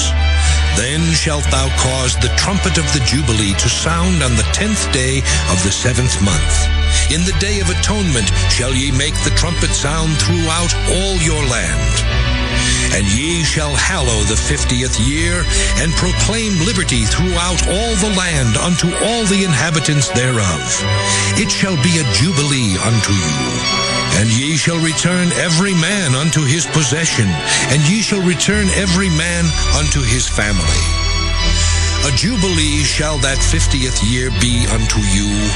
Ye shall not sow, neither reap that which groweth of itself in it, nor gather the grapes in it of thy vine undressed. For it is the jubilee, it shall be holy unto you. Ye shall eat the increase thereof out of the field. In the year of this jubilee ye shall return every man unto his possession. And if thou sell aught unto thy neighbor, or buyest aught of thy neighbor's hand, ye shall not oppress one another. According to the number of years after the Jubilee, thou shalt buy of thy neighbor, and according unto the number of years of the fruits he shall sell unto thee. According to the multitude of years thou shalt increase the price thereof, and according to the fewness of years thou shalt diminish the price of it. For according to the number of the years of the fruits doth he sell unto thee. Ye shall not therefore oppress one another, but thou shalt fear thy God. For I am the Lord your God. Wherefore ye shall do my statutes, and keep my judgments, and do them, and ye shall dwell in the land in safety. And the land shall yield her fruit, and ye shall eat your fill, and dwell therein in safety. And if ye shall say, What shall we eat the 7th year? Behold, we shall not sow, nor gather in our increase. Then I will command my blessing upon you in the 6th year, and it shall bring forth fruit for 3 years. And ye shall sow the 8th year, and eat yet of old fruit until the 9th year. Until her fruits come in, ye shall eat of the old store. The land shall not be sold forever, for the land is mine. For ye are strangers and sojourners with me. And in all the land of your possession ye shall grant a redemption for the land. If thy brother be waxen poor, and hath sold away some of his possession, and if any of his kin come to redeem it, then shall he redeem that which his brother sold. And if the man have none to redeem it, and himself be able to redeem it, then let him count the years of the sale thereof, and restore the overplus unto the man to whom he sold it, that he may return unto his possession. But if he be not able to restore it to him, then that which is sold shall remain in the hand of him that hath bought it until the year of Jubilee. And in the Jubilee it shall go out, and he shall return unto his possession. And if a man sell a dwelling house in a walled city, then he may redeem it within a whole year after it is sold. Within a full year may he redeem it. And if it be not redeemed within the space of a full year, then the house that is in the walled city shall be established forever to him that bought it throughout his generations. It shall not go out in the Jubilee. But the houses of the villages which have no wall round about them shall be counted as the fields of the country. They may be redeemed, and they shall go out in the Jubilee. Notwithstanding the cities of the Levites, and the houses of the cities of their possession, may the Levites redeem at any time. And if a man purchase of the Levites, then the house that was sold, and the city of his possession, shall go out in the year of Jubilee. For the houses of the cities of the Levites are their possession among the children of Israel. But the field of the suburbs of their cities may not be sold, for it is their perpetual possession. And if thy brother be waxen poor, and fallen in decay with thee, then thou shalt relieve him, yea, though he be a stranger or a sojourner, that he may live with thee. Take thou no usury of him or increase, but fear thy God, that thy brother may live with thee. Thou shalt not give him thy money upon usury, nor lend him thy victuals for increase. I am the Lord your God, which brought you forth out of the land of Egypt, to give you the land of Canaan, and to be your God. And if thy brother that dwelleth by thee be waxen poor, and be sold unto thee, thou shalt not compel him to serve as a bondservant, but as an hired servant, and as a sojourner. He shall be with thee, and shall serve thee unto the year of Jubilee. And then shall he depart from thee, both he and his children with him, and shall return unto his own family, and unto the possession of his fathers shall he return. For they are my servants, which I brought forth out of the land of Egypt. They shall not be sold as bondmen. Thou shalt not rule over him with rigor, but shalt fear thy God. Both thy bondmen and thy bondmaids, which thou shalt have, shall be of the heathen that are round about you. Of them shall ye buy bondmen and bondmaids. Moreover, of the children of the strangers that do sojourn among you, of them shall ye buy, and of their families that are with you, which they begat in your land, and they shall be your possession. And ye shall take them as an inheritance for your children after you, to inherit them for a possession. They shall be your bondmen forever. But over your brethren, the children of Israel, ye shall not rule one over another with rigor. And if a sojourner or stranger wax rich by thee, and thy brother that dwelleth by him wax poor, and sell himself unto the stranger or sojourner by thee, or to the stock of the stranger's family, after that he is sold, he may be redeemed again. One of his brethren may redeem him. Either his uncle or his uncle's son may redeem him, or any that is nigh of kin unto him of his family may redeem him. Or if he be able, he may redeem himself. And he shall reckon with him that bought him from the year that he was sold to him unto the year of Jubilee. And the price of his sale shall be according unto the number of years. According to the time of an hired servant shall it be with him. If there be yet many years behind, according unto them he shall give again the price of his redemption out of the money that he was bought for. And if there remain but few years unto the year of Jubilee, then he shall count with him, and according unto his years shall he give him again the price of his redemption. And as a yearly hired servant shall he be with him, and the other shall not rule with rigor over him in thy sight. And if he be not redeemed in these years, then he shall go out in the year of Jubilee, both he and his children with him. For unto me the children of Israel are servants. They are my servants whom I brought forth out of the land of Egypt. I am the Lord your God. Leviticus chapter 26. Ye shall make you no idols, nor graven image, neither rear you up a standing image, neither shall you set up any image of stone in your land to bow down unto it. For I am the Lord your God. Ye shall keep my Sabbaths, and reverence my sanctuary. I am the Lord. If ye walk in my statutes, and keep my commandments, and do them, then I will give you rain in due season, and the land shall yield her increase, and the trees of the field shall yield their fruit. And your threshing shall reach unto the vintage, and the vintage shall reach unto the sowing time, and ye shall eat your bread to the full, and dwell in your land safely. And I will give peace in the land, and ye shall lie down, and none shall make you afraid. And I will rid evil beasts out of the land, neither shall the sword go through your land. And ye shall chase your enemies, and they shall fall before you by the sword. And 5 of you shall chase 100, and 100 of you shall put 10,000 to flight. And your enemies shall fall before you by the sword. For I will have respect unto you, and make you fruitful, and multiply you, and establish my covenant with you. And ye shall eat old store, and bring forth the old because of the new. And I will set my tabernacle among you, and my soul shall not abhor you. And I will walk among you, and will be your God, and ye shall be my people.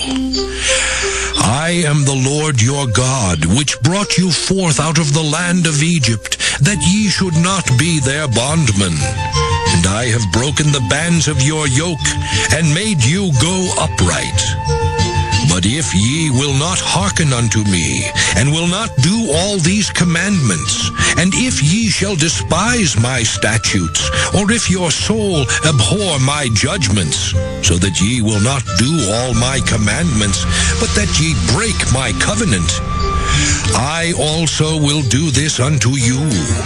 I will even appoint over you terror, consumption, and the burning ague that shall consume the eyes and cause sorrow of heart. And ye shall sow your seed in vain, for your enemies shall eat it. I will set my face against you, and ye shall be slain before your enemies. They that hate you shall reign over you, and ye shall flee when none pursueth you. And if ye will not yet for all this hearken unto me, then I will punish you 7 times more for your sins. And I will break the pride of your power, and I will make your heaven as iron, and your earth as brass. And your strength shall be spent in vain, for your land shall not yield her increase, neither shall the trees of the land yield their fruits. And if ye walk contrary unto me, and will not hearken unto me, I will bring 7 times more plagues upon you according to your sins.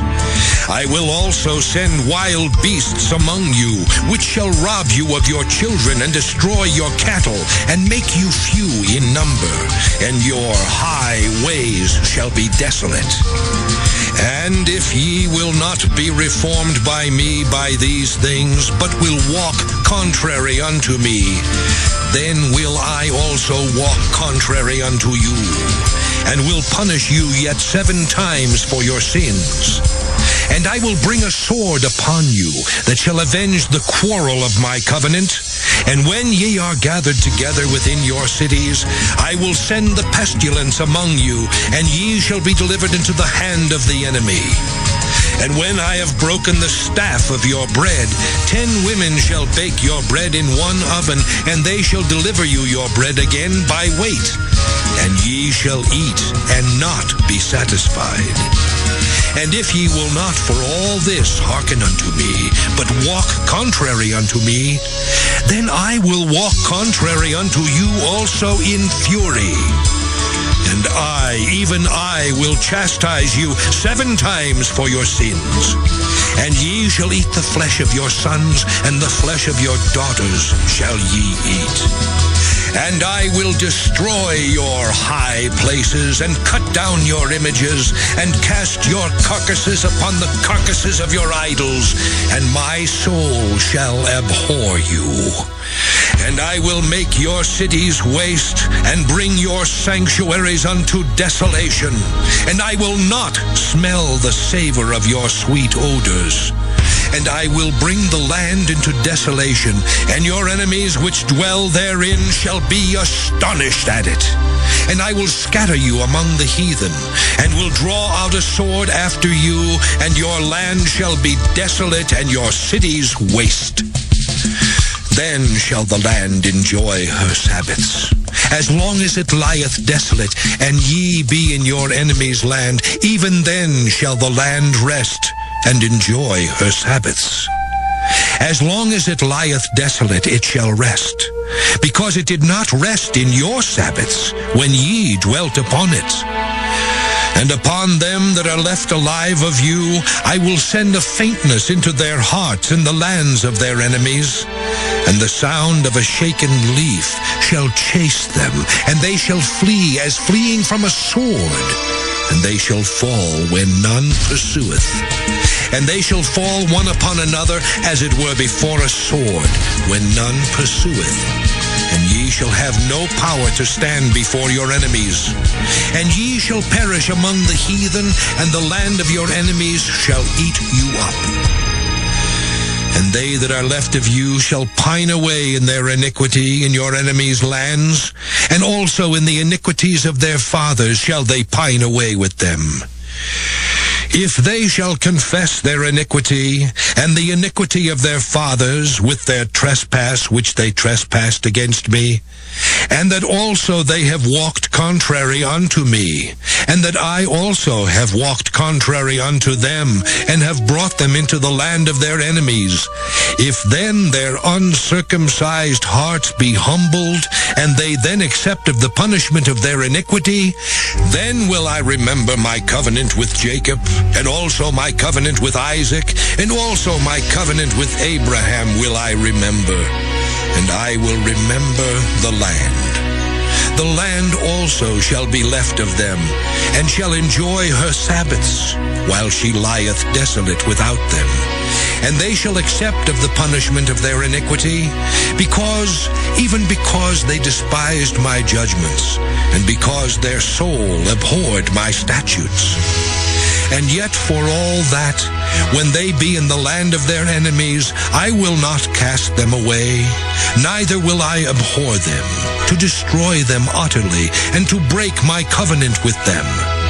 For I am the Lord their God. But I will for their sakes remember the covenant of their ancestors, whom I brought forth out of the land of Egypt in the sight of the heathen, that I might be their God. I am the Lord. These are the statutes and judgments and laws which the Lord made between him and the children of Israel in Mount Sinai by the hand of Moses. Leviticus chapter 27. And the Lord spake unto Moses, saying, Speak unto the children of Israel, and say unto them, When a man shall make a singular vow, the persons shall be for the Lord by thy estimation. And thy estimation shall be of the male from 20 years old, even unto 60 years old. Even thy estimation shall be 50 shekels of silver, after the shekel of the sanctuary. And if it be a female, then thy estimation shall be 30 shekels. And if it be from 5 years old even unto 20 years old, then thy estimation shall be of the male 20 shekels, and for the female 10 shekels. And if it be from a month old even unto 5 years old, then thy estimation shall be of the male 5 shekels of silver, and for the female thy estimation shall be 3 shekels of silver. And if it be from 60 years old and above, if it be a male, then thy estimation shall be 15 shekels, and for the female 10 shekels. But if he be poorer than thy estimation, then he shall present himself before the priest, and the priest shall value him. According to his ability that vowed shall the priest value him. And if it be a beast, whereof men bring an offering unto the Lord, all that any man giveth of such unto the Lord shall be holy. He shall not alter it, nor change it, a good for a bad, or a bad for a good. And if he shall at all change beast for beast, then it and the exchange thereof shall be holy. And if it be any unclean beast, of which they do not offer a sacrifice unto the Lord, then he shall present the beast before the priest. And the priest shall value it, whether it be good or bad. As thou valuest it, who art the priest, so shall it be. But if he will at all redeem it, then he shall add a 5th part thereof unto thy estimation. And when a man shall sanctify his house to be holy unto the Lord, then the priest shall estimate it, whether it be good or bad. As the priest shall estimate it, so shall it stand. And if he that sanctified it will redeem his house, then he shall add the 5th part of the money of thy estimation unto it, and it shall be his. And if a man shall sanctify unto the Lord some part of a field of his possession, then thy estimation shall be according to the seed thereof. An homer of barley seed shall be valued at 50 shekels of silver. If he sanctify his field from the year of Jubilee, according to thy estimation, it shall stand. But if he sanctify his field after the Jubilee, then the priest shall reckon unto him the money according to the years that remain, even unto the year of the Jubilee, and it shall be abated from thy estimation. And if he that sanctified the field will in any wise redeem it, then he shall add the 5th part of the money of thy estimation unto it, and it shall be assured to him. And if he will not redeem the field, or if he have sold the field to another man, it shall not be redeemed any more. But the field, when it goeth out in the Jubilee, shall be holy unto the Lord, as a field devoted. The possession thereof shall be the priest's. And if a man sanctify unto the Lord a field which he hath bought, which is not of the fields of his possession, then the priest shall reckon unto him the worth of thy estimation, even unto the year of the Jubilee. And he shall give thine estimation in that day as a holy thing unto the Lord. In the year of the Jubilee, the field shall return unto him of whom it was bought, even to him to whom the possession of the land did belong. And all thy estimations shall be according to the shekel of the sanctuary. 20 gerahs shall be the shekel. Only the firstling of the beasts, which should be the Lord's firstling, no man shall sanctify it, whether it be ox or sheep. It is the Lord's. And if it be of an unclean beast, then he shall redeem it according to thine estimation, and shall add a 5th part of it thereto. Or if it be not redeemed, then it shall be sold according to thy estimation. Notwithstanding, no devoted thing that a man shall devote unto the Lord of all that he hath, both of man and beast, and of the field of his possession, shall be sold or redeemed. Every devoted thing is most holy unto the Lord. None devoted, which shall be devoted of men, shall be redeemed, but shall surely be put to death. And all the tithe of the land, whether of the seed of the land or of the fruit of the tree, is the Lord's. It is holy unto the Lord. And if a man will at all redeem aught of his tithes, he shall add thereto the 5th part thereof. And concerning the tithe of the herd or of the flock, even of whatsoever passeth under the rod, the 10th shall be holy unto the Lord. He shall not search whether it be good or bad, neither shall he change it. And if he change it at all, then both it and the change thereof shall be holy. It shall not be redeemed. These are the commandments which the Lord commanded Moses for the children of Israel in Mount Sinai.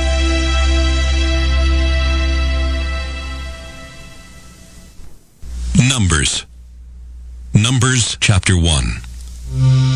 And the Lord spake unto Moses in the wilderness of Sinai in the tabernacle of the congregation on the 1st day of the 2nd month, in the 2nd year after they were come out of the land of Egypt, saying, Take ye the sum of all the congregation of the children of Israel after their families, by the house of their fathers with the number of their names, every male by their polls, from 20 years old and upward, all that are able to go forth to war in Israel.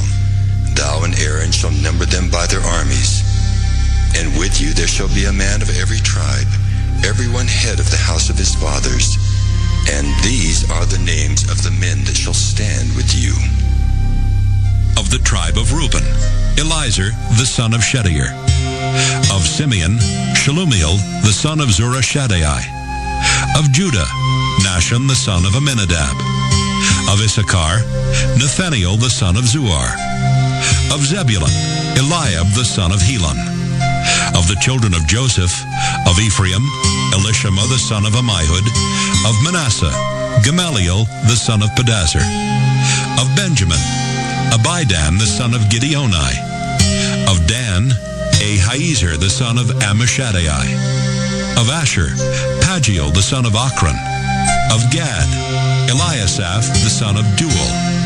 Of Naphtali, Ahira the son of Enan. These were the renowned of the congregation, princes of the tribes of their fathers, heads of thousands in Israel. And Moses and Aaron took these men which are expressed by their names, and they assembled all the congregation together on the first day of the second month, and they declared their pedigree after their families, by the house of their fathers, according to the number of the names, from 20 years old and upward by their polls. As the Lord commanded Moses, so he numbered them in the wilderness of Sinai. And the children of Reuben, Israel's eldest son, by their generations, after their families, by the house of their fathers, according to the number of the names, by their polls, every male from 20 years old and upward, all that were able to go forth to war. Those that were numbered of them, even of the tribe of Reuben, were 46,500. Of the children of Simeon, by their generations, after their families, by the house of their fathers, those that were numbered of them, according to the number of the names, by their polls, every male from 20 years old and upward, all that were able to go forth to war. Those that were numbered of them, even of the tribe of Simeon, were 59,300. Of the children of Gad, by their generations, after their families, by the house of their fathers, according to the number of the names, from 20 years old and upward, all that were able to go forth to war. Those that were numbered of them, even of the tribe of Gad, were 45,650. Of the children of Judah, by their generations, after their families, by the house of their fathers, according to the number of the names, from 20 years old and upward, all that were able to go forth to war. Those that were numbered of them, even of the tribe of Judah, were 14,600. Of the children of Issachar, by their generations, after their families, by the house of their fathers, according to the number of the names, from 20 years old and upward, all that were able to go forth to war. Those that were numbered of them, even of the tribe of Issachar, were 54,400. Of the children of Zebulun, by their generations, after their families, by the house of their fathers, according to the number of the names, from 20 years old and upward, all that were able to go forth to war. Those that were numbered of them, even of the tribe of Zebulun, were 57,400. Of the children of Joseph, namely of the children of Ephraim, by their generations, after their families, by the house of their fathers, according to the number of the names, from 20 years old and upward, all that were able to go forth to war. Those that were numbered of them, even of the tribe of Ephraim, were 40,500. Of the children of Manasseh, by their generations, after their families, by the house of their fathers, according to the number of the names, from 20 years old and upward, all that were able to go forth to war. Those that were numbered of them, even of the tribe of Manasseh, were 32,200. Of the children of Benjamin, by their generations, after their families, by the house of their fathers, according to the number of the names, from 20 years old and upward, all that were able to go forth to war. Those that were numbered of them, even of the tribe of Benjamin, were 35,400. Of the children of Dan, by their generations, after their families, by the house of their fathers, according to the number of the names, from 20 years old and upward, all that were able to go forth to war. Those that were numbered of them, even of the tribe of Dan, were 62,700. Of the children of Asher, by their generations, after their families, by the house of their fathers, according to the number of the names, from 20 years old and upward, all that were able to go forth to war. Those that were numbered of them, even of the tribe of Asher, were 41,500. Of the children of Naphtali, throughout their generations, after their families, by the house of their fathers, according to the number of the names, from 20 years old and upward, all that were able to go forth to war. Those that were numbered of them, even of the tribe of Naphtali, were 53,400. These are those that were numbered, which Moses and Aaron numbered, and the princes of Israel, being 12 men. Each one was for the house of his fathers. So were all those that were numbered of the children of Israel by the house of their fathers, from 20 years old and upward, all that were able to go forth to war in Israel. Even all they that were numbered were 600,000 and 3,550. But the Levites after the tribe of their fathers were not numbered among them. For the Lord had spoken unto Moses, saying, Only thou shalt not number the tribe of Levi, neither take the sum of them among the children of Israel. But thou shalt appoint the Levites over the tabernacle of testimony, and over all the vessels thereof, and over all things that belong to it. They shall bear the tabernacle and all the vessels thereof, and they shall minister unto it, and shall encamp round about the tabernacle. And when the tabernacle setteth forward, the Levites shall take it down. And when the tabernacle is to be pitched, the Levites shall set it up. And the stranger that cometh nigh shall be put to death. And the children of Israel shall pitch their tents, every man by his own camp, and every man by his own standard, throughout their hosts. But the Levites shall pitch round about the tabernacle of testimony, that there be no wrath upon the congregation of the children of Israel. And the Levites shall keep the charge of the tabernacle of testimony. And the children of Israel did according to all that the Lord commanded Moses, so did they. Numbers chapter 2. And the Lord spake unto Moses and unto Aaron, saying, Every man of the children of Israel shall pitch by his own standard with the ensign of their father's house. Far off about the tabernacle of the congregation shall they pitch. And on the east side, toward the rising of the sun, shall they of the standard of the camp of Judah pitch throughout their armies. And Nahshon, the son of Amminadab, shall be captain of the children of Judah. And his host and those that were numbered of them were 314,600. And those that do pitch next unto him shall be the tribe of Issachar. And Nathaniel the son of Zuar shall be captain of the children of Issachar. And his host and those that were numbered thereof were 54,400. Then the tribe of Zebulun and Eliab the son of Helon shall be captain of the children of Zebulun. And his host and those that were numbered thereof were 57,400. All that were numbered in the camp of Judah were 100,000 and 6,400 throughout their armies. These shall first set forth. On the south side shall be the standard of the camp of Reuben, according to their armies, and the captain of the children of Reuben shall be Elizur the son of Shedeur. And his host and those that were numbered thereof were 46,500. And those which pitch by him shall be the tribe of Simeon, and the captain of the children of Simeon shall be Shelumiel, the son of Zurishaddai. And his host and those that were numbered of them were 59,300.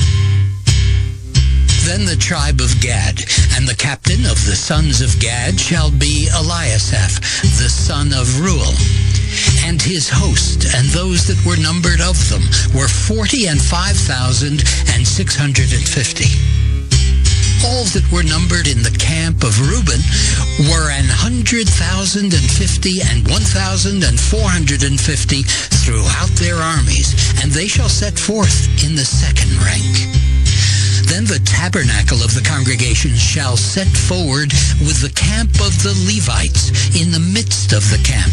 As they encamp, so shall they set forward, every man in his place by their standards. On the west side shall be the standard of the camp of Ephraim, according to their armies. And the captain of the sons of Ephraim shall be Elishama, the son of Ammihud. And his host and those that were numbered of them were 40,500. And by him shall be the tribe of Manasseh, and the captain of the children of Manasseh shall be Gamaliel, the son of Pedazur. and his host, and those that were numbered of them were 32,200. Then the tribe of Benjamin, and the captain of the sons of Benjamin shall be Abidan, the son of Gideoni. And his host and those that were numbered of them were 35,400. All that were numbered of the camp of Ephraim were 100,000 and 8,000 and 100 throughout their armies, and they shall go forward in the third rank. The standard of the camp of Dan shall be on the north side by their armies, and the captain of the children of Dan shall be Ahiezer, the son of Ammishaddai. And his host and those that were numbered of them were 62,700. And those that encamp by him shall be the tribe of Asher, and the captain of the children of Asher shall be Pagiel, the son of Okran.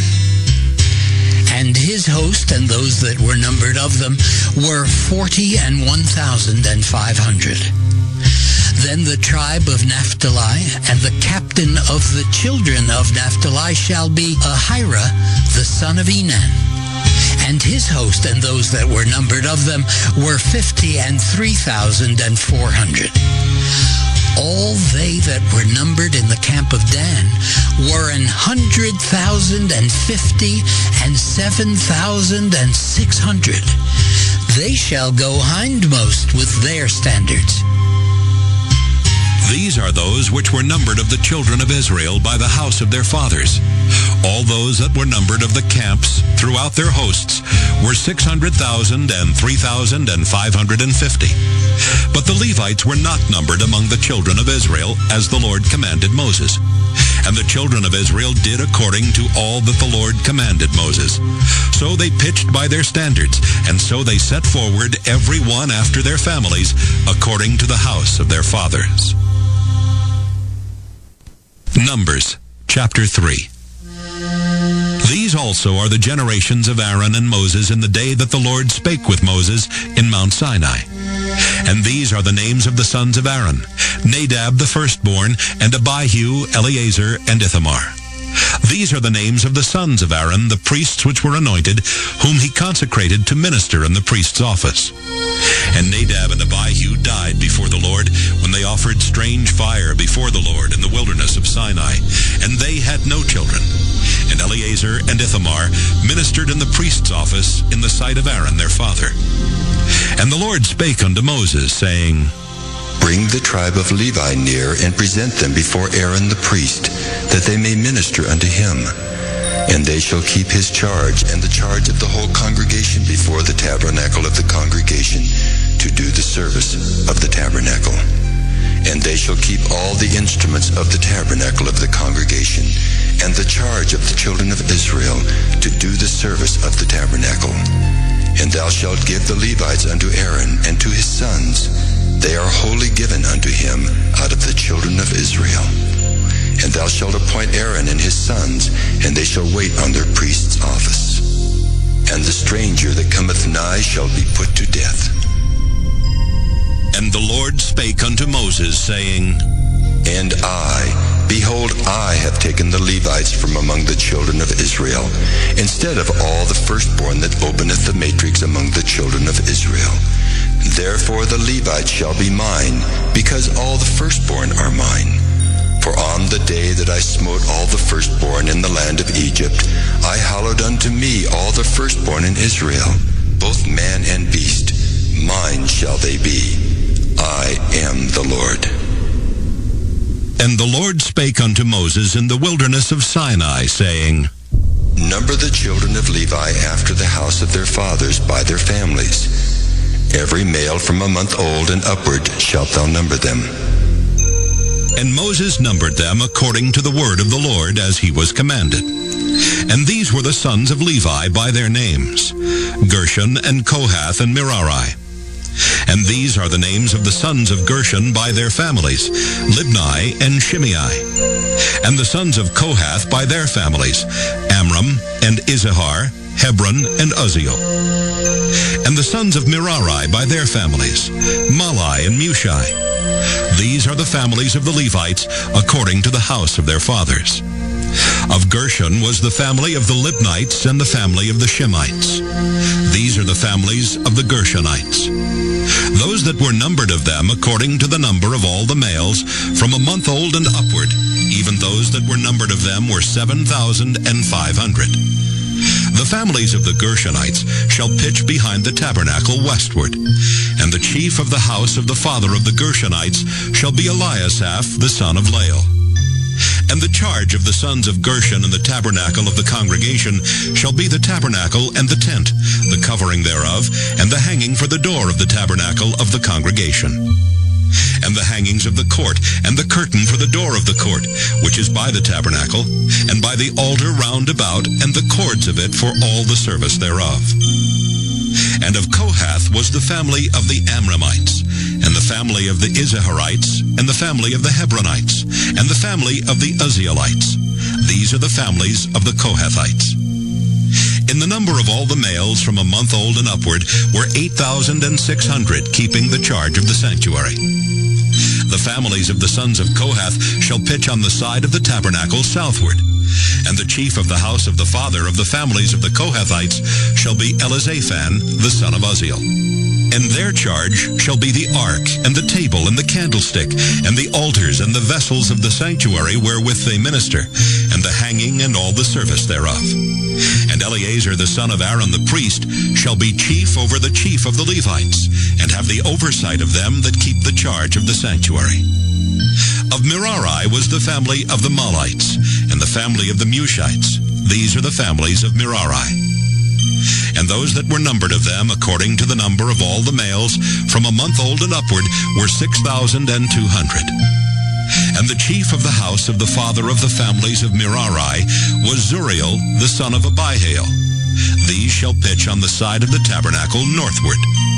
And under the custody and charge of the sons of Merari shall be the boards of the tabernacle, and the bars thereof, and the pillars thereof, and the sockets thereof, and all the vessels thereof, and all that serveth thereto. And the pillars of the court round about, and their sockets, and their pins, and their cords. But those that encamp before the tabernacle toward the east, even before the tabernacle of the congregation eastward, shall be Moses and Aaron and his sons, keeping the charge of the sanctuary for the charge of the children of Israel. And the stranger that cometh nigh shall be put to death. All that were numbered of the Levites, which Moses and Aaron numbered at the commandment of the Lord, throughout their families, all the males from a month old and upward, were 22,000. And the Lord said unto Moses, Number all the firstborn of the males of the children of Israel from a month old and upward, and take the number of their names. And thou shalt take the Levites for me. I am the Lord, instead of all the firstborn among the children of Israel, and the cattle of the Levites instead of all the firstlings among the cattle of the children of Israel. And Moses numbered, as the Lord commanded him, all the firstborn among the children of Israel. And all the firstborn males by the number of names, from a month old and upward, of those that were numbered of them, were 22,213. And the Lord spake unto Moses, saying, Take the Levites instead of all the firstborn among the children of Israel, and the cattle of the Levites instead of their cattle, and the Levites shall be mine. I am the Lord. And for those that are to be redeemed of the 213 of the firstborn of the children of Israel, which are more than the Levites, thou shalt even take 5 shekels apiece by the poll. After the shekel of the sanctuary shalt thou take them. The shekel is 20 gerahs. And thou shalt give the money, wherewith the odd number of them is to be redeemed, unto Aaron and to his sons. And Moses took the redemption money of them that were over and above them that were redeemed by the Levites. Of the firstborn of the children of Israel took he the money, 1,365 shekels, after the shekel of the sanctuary. And Moses gave the money of them that were redeemed unto Aaron and to his sons, according to the word of the Lord, as the Lord commanded Moses. Numbers, chapter 4. And the Lord spake unto Moses and unto Aaron, saying, Take the sum of the sons of Kohath from among the sons of Levi, after their families by the house of their fathers, from 30 years old and upward, even until 50 years old, all that enter into the host, to do the work in the tabernacle of the congregation. This shall be the service of the sons of Kohath in the tabernacle of the congregation, about the most holy things. And when the camp setteth forward, Aaron shall come and his sons, and they shall take down the covering veil, and cover the ark of testimony with it. And shall put thereon the covering of badger skins, and shall spread over it a cloth wholly of blue, and shall put in the staves thereof. And upon the table of showbread they shall spread a cloth of blue, and put thereon the dishes and the spoons and the bowls and covers to cover withal, and the continual bread shall be thereon. And they shall spread upon them a cloth of scarlet, and cover the same with a covering of badger skins, and shall put in the staves thereof. And they shall take a cloth of blue, and cover the candlestick of the light, and his lamps, and his tongues, and his snuff dishes, and all the oil vessels thereof, wherewith they minister unto it. And they shall put it and all the vessels thereof within a covering of badger skins, and shall put it upon a bar. And upon the golden altar they shall spread a cloth of blue, and cover it with a covering of badger skins, and shall put to the staves thereof. And they shall take all the instruments of ministry, wherewith they minister in the sanctuary, and put them in a cloth of blue, and cover them with a covering of badger skins, and shall put them on a bar. And they shall take away the ashes from the altar, and spread a purple cloth thereon. And they shall put upon it all the vessels thereof, wherewith they minister about it, even the censers, the flesh hooks, and the shovels, and the basins, all the vessels of the altar. And they shall spread upon it a covering of badger skins, and put to the staves of it. And when Aaron and his sons have made an end of covering the sanctuary and all the vessels of the sanctuary, as the camp is to set forward, after that the sons of Kohath shall come to bear it, but they shall not touch any holy thing, lest they die. These things are the burden of the sons of Kohath in the tabernacle of the congregation. And to the office of Eleazar the son of Aaron the priest pertaineth the oil for the light, and the sweet incense, and the daily meat offering, and the anointing oil, and the oversight of all the tabernacle, and of all that therein is, in the sanctuary, and in the vessels thereof. And the Lord spake unto Moses and unto Aaron, saying, Cut ye not off the tribe of the families of the Kohathites from among the Levites, but thus do unto them that they may live and not die when they approach unto the most holy things. Aaron and his sons shall go in, and appoint them every one to his service and to his burden. But they shall not go in to see when the holy things are covered, lest they die. And the Lord spake unto Moses, saying, Take also the sum of the sons of Gershon throughout the houses of their fathers by their families. From 30 years old and upward until 50 years old shalt thou number them. All that enter in to perform the service to do the work in the tabernacle of the congregation. This is the service of the families of the Gershonites, to serve and for burdens. And they shall bear the curtains of the tabernacle, and the tabernacle of the congregation, his covering, and the covering of the badger skins that is above upon it, and the hanging for the door of the tabernacle of the congregation, and the hangings of the court, and the hanging for the door of the gate of the court, which is by the tabernacle, and by the altar round about, and their cords, and all the instruments of their service, and all that is made for them, so shall they serve. At the appointment of Aaron and his sons shall be all the service of the sons of the Gershonites, in all their burdens and in all their service, and ye shall appoint unto them in charge all their burdens. This is the service of the families of the sons of Gershon in the tabernacle of the congregation, and their charge shall be under the hand of Ithamar, the son of Aaron the priest. As for the sons of Merari, thou shalt number them after their families by the house of their fathers. From 30 years old and upward, even unto 50 years old, shalt thou number them, every one that entereth into the service to do the work of the tabernacle of the congregation. And this is the charge of their burden, according to all their service in the tabernacle of the congregation. The boards of the tabernacle, and the bars thereof, and the pillars thereof, and sockets thereof. And the pillars of the court round about, and their sockets, and their pins, and their cords, with all their instruments, and with all their service. And by name ye shall reckon the instruments of the charge of their burden. This is the service of the families of the sons of Merari, according to all their service in the tabernacle of the congregation, under the hand of Ithamar, the son of Aaron the priest. And Moses and Aaron and the chief of the congregation numbered the sons of the Kohathites after their families and after the house of their fathers, from 30 years old and upward, even unto 50 years old, every one that entereth into the service for the work in the tabernacle of the congregation. And those that were numbered of them by their families were 2,750.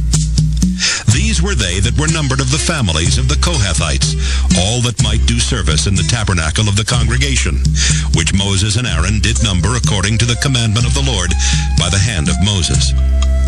And those that were numbered of the sons of Gershon throughout their families and by the house of their fathers, from 30 years old and upward, even unto 50 years old, every one that entereth into the service for the work in the tabernacle of the congregation, even those that were numbered of them throughout their families by the house of their fathers, were 2,630. These are they that were numbered of the families of the sons of Gershon, of all that might do service in the tabernacle of the congregation, whom Moses and Aaron did number according to the commandment of the Lord. And those that were numbered of the families of the sons of Merari throughout their families by the house of their fathers, from 30 years old and upward, even unto 50 years old, every one that entereth into the service for the work in the tabernacle of the congregation. Even those that were numbered of them after their families were 3,200. These be those that were numbered of the families of the sons of Merari, whom Moses and Aaron numbered according to the word of the Lord by the hand of Moses.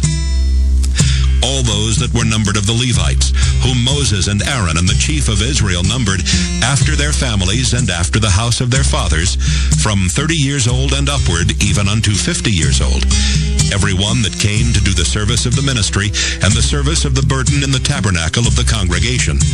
Even those that were numbered of them were 8,500 fourscore. According to the commandment of the Lord, they were numbered by the hand of Moses, every one according to his service and according to his burden. Thus were they numbered of him, as the Lord commanded Moses. Numbers chapter 5. And the Lord spake unto Moses, saying, Command the children of Israel that they put out of the camp every leper, and every one that hath an issue, and whosoever is defiled by the dead. Both male and female shall ye put out. Without the camp shall ye put them, that they defile not their camps, in the midst whereof I dwell. And the children of Israel did so, and put them out without the camp, as the Lord spake unto Moses, so did the children of Israel. And the Lord spake unto Moses, saying, Speak unto the children of Israel. When a man or woman shall commit any sin that men commit, to do a trespass against the Lord, and that person be guilty, then they shall confess their sin which they have done, and he shall recompense his trespass with the principal thereof, and add unto it the 5th part thereof, and give it unto him against whom he hath trespassed. But if the man have no kinsman to recompense the trespass unto, let the trespass be recompensed unto the Lord, even to the priest, beside the ram of the atonement, whereby an atonement shall be made for him. And every offering of all the holy things of the children of Israel, which they bring unto the priest, shall be his. And every man's hallowed things shall be his. Whatsoever any man giveth the priest, it shall be his.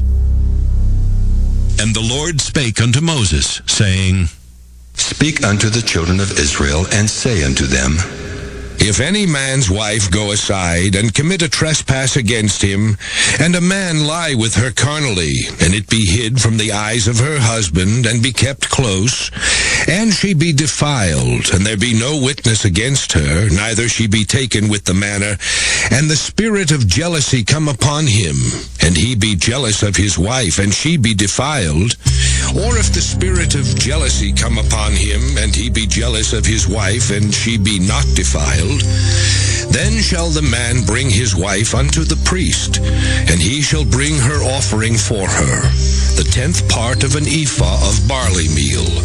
He shall pour no oil upon it, nor put frankincense thereon.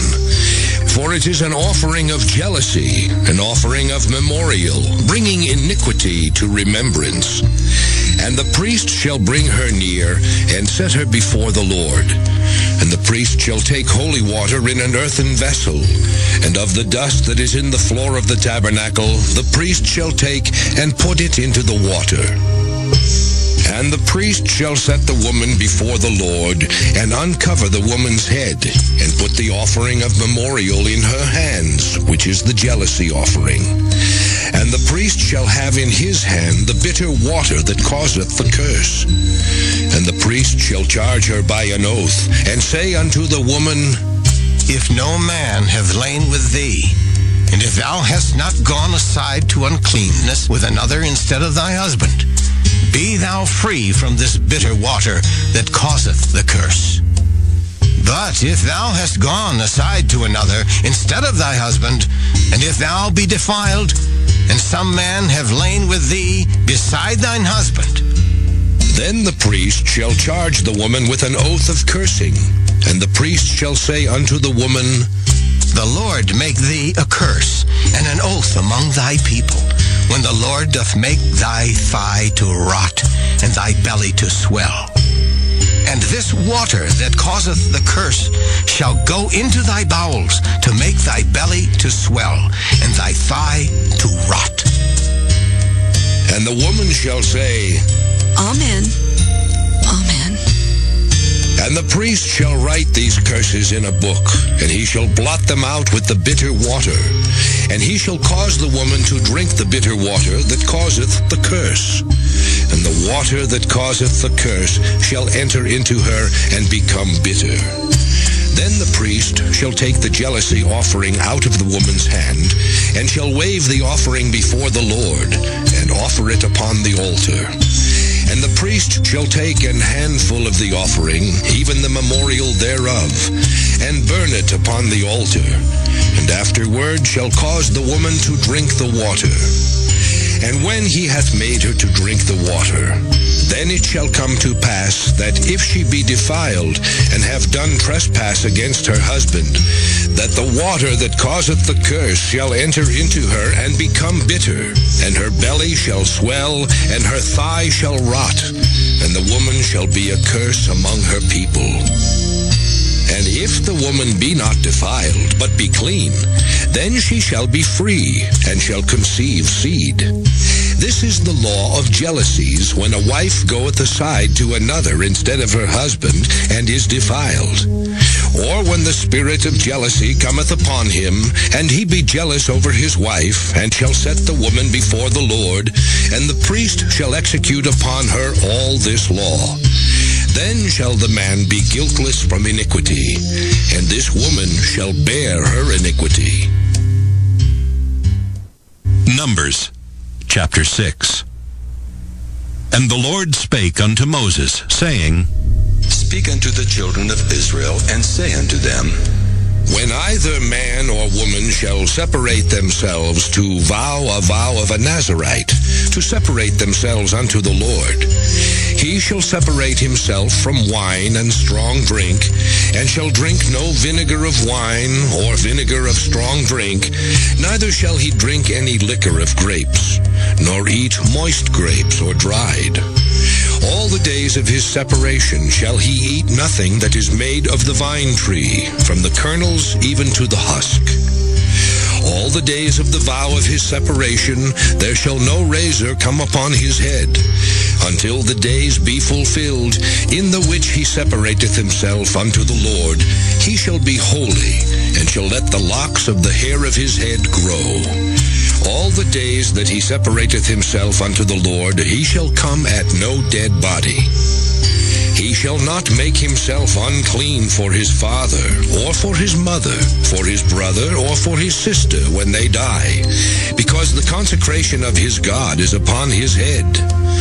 All the days of his separation he is holy unto the Lord. And if any man die very suddenly by him, and he hath defiled the head of his consecration, then he shall shave his head in the day of his cleansing. On the 7th day shall he shave it. And on the 8th day he shall bring 2 turtles or 2 young pigeons to the priest, to the door of the tabernacle of the congregation. And the priest shall offer the one for a sin offering, and the other for a burnt offering, and make an atonement for him, for that he sinned by the dead, and shall hallow his head that same day. And he shall consecrate unto the Lord the days of his separation, and shall bring a lamb of the first year for a trespass offering. But the days that were before shall be lost, because his separation was defiled. And this is the law of the Nazarite. When the days of his separation are fulfilled, he shall be brought unto the door of the tabernacle of the congregation. And he shall offer his offering unto the Lord, 1 he-lamb of the first year without blemish for a burnt offering, and 1 ewe-lamb of the first year without blemish for a sin offering, and 1 ram without blemish for peace offerings, and a basket of unleavened bread, cakes of fine flour mingled with oil, and wafers of unleavened bread anointed with oil, and their meat offering, and their drink offerings. And the priest shall bring them before the Lord, and shall offer his sin offering and his burnt offering. And he shall offer the ram for a sacrifice of peace offerings unto the Lord, with the basket of unleavened bread. The priest shall offer also his meat offering and his drink offering. And the Nazarite shall shave the head of his separation at the door of the tabernacle of the congregation, and shall take the hair of the head of his separation, and put it in the fire which is under the sacrifice of the peace offerings. And the priest shall take the sodden shoulder of the ram, and 1 unleavened cake out of the basket, and 1 unleavened wafer, and shall put them upon the hands of the Nazarite, after the hair of his separation is shaven. And the priest shall wave them for a wave offering before the Lord. This is holy for the priest, with the wave breast and heave shoulder. And after that, the Nazarite may drink wine. This is the law of the Nazarite who hath vowed, and of his offering unto the Lord for his separation, beside that his hand shall get, according to the vow which he vowed, so he must do after the law of his separation. And the Lord spake unto Moses, saying, Speak unto Aaron and unto his sons, saying, On this wise ye shall bless the children of Israel, saying unto them, The Lord bless thee and keep thee. The Lord make his face shine upon thee, and be gracious unto thee. The Lord lift up his countenance upon thee, and give thee peace. And they shall put my name upon the children of Israel, and I will bless them. Numbers, chapter 7. And it came to pass on the day that Moses had fully set up the tabernacle, and had anointed it, and sanctified it and all the instruments thereof, both the altar and all the vessels thereof, and had anointed them and sanctified them, that the princes of Israel, heads of the house of their fathers, who were the princes of the tribes, and were over them that were numbered, offered. And they brought their offering before the Lord, 6 covered wagons and 12 oxen, a wagon for 2 of the princes, and for each one an ox. And they brought them before the tabernacle. And the Lord spake unto Moses, saying, Take it of them, that they may be to do the service of the tabernacle of the congregation. And thou shalt give them unto the Levites, to every man according to his service. And Moses took the wagons and the oxen, and gave them unto the Levites. 2 wagons and 4 oxen he gave unto the sons of Gershon, according to their service. And 4 wagons and 8 oxen he gave unto the sons of Merari, according unto their service, under the hand of Ithamar the son of Aaron the priest. But unto the sons of Kohath he gave none, because the service of the sanctuary belonging unto them was that they should bear upon their shoulders. And the princes offered for dedicating of the altar in the day that it was anointed. Even the princes offered their offering before the altar. And the Lord said unto Moses, They shall offer their offering, each prince on his day, for the dedicating of the altar. And he that offered his offering the first day was Nahshon, the son of Amminadab of the tribe of Judah. And his offering was 1 silver charger. The weight thereof was 130 shekels. 1 silver bowl of 70 shekels, after the shekel of the sanctuary. Both of them were full of fine flour mingled with oil for a meat offering. 1 spoon of 10 shekels of gold, full of incense. 1 young bullock, 1 ram, 1 lamb of the first year for a burnt offering. 1 kid of the goats for a sin offering. And for a sacrifice of peace offerings, 2 oxen, 5 rams, 5 he-goats, 5 lambs of the first year. This was the offering of Nahshon, the son of Amminadab. On the second day, Nathaniel, the son of Zuar, prince of Issachar, did offer.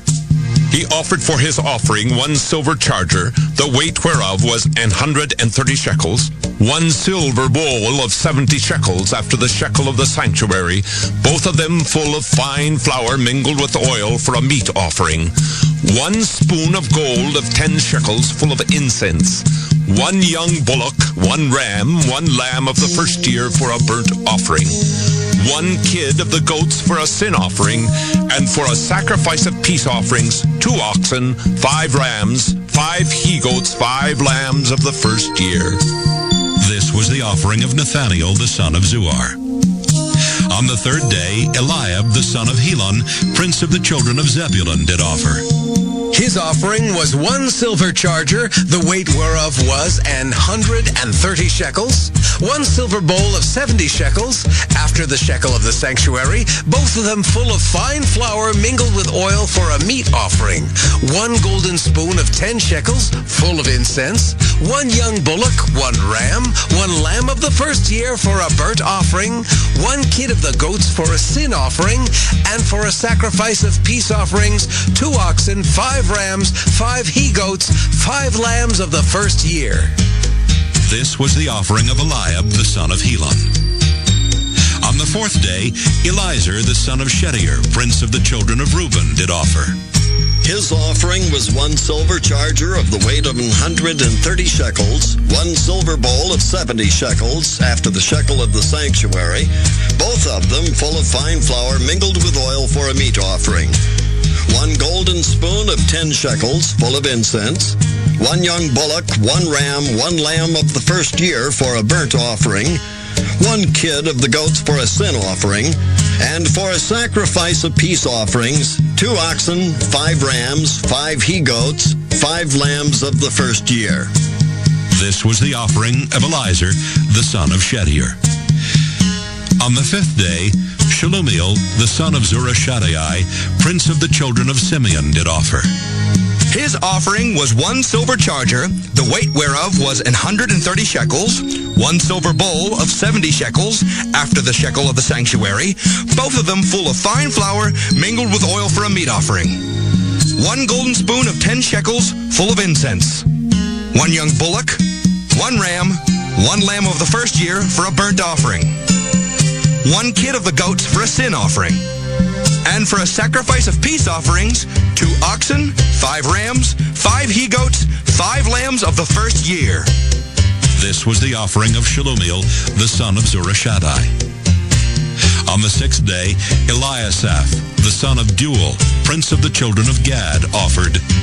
His offering was 1 silver charger of the weight of 130 shekels, a silver bowl of 70 shekels after the shekel of the sanctuary, both of them full of fine flour mingled with oil for a meat offering, 1 golden spoon of 10 shekels full of incense, 1 young bullock, 1 ram, 1 lamb of the first year for a burnt offering, 1 kid of the goats for a sin offering, and for a sacrifice of peace offerings, 2 oxen, 5 rams, 5 he-goats, 5 lambs of the first year.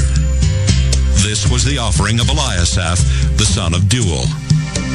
On the 7th day, Elishama, the son of Ammihud, prince of the children of Ephraim, offered. His offering was 1 silver charger, the weight whereof was 130 shekels. 1 silver bowl of 70 shekels, after the shekel of the sanctuary, both of them full of fine flour mingled with oil for a meat offering. 1 golden spoon of 10 shekels, full of incense. 1 young bullock, 1 ram, 1 lamb of the first year for a burnt offering. 1 kid of the goats for a sin offering, and for a sacrifice of peace offerings, 2 oxen, 5 rams, 5 he-goats, 5 lambs of the first year. This was the offering of Elishama, the son of Ammihud. On the 8th day offered Gamaliel, the son of Pedahzur, prince of the children of Manasseh.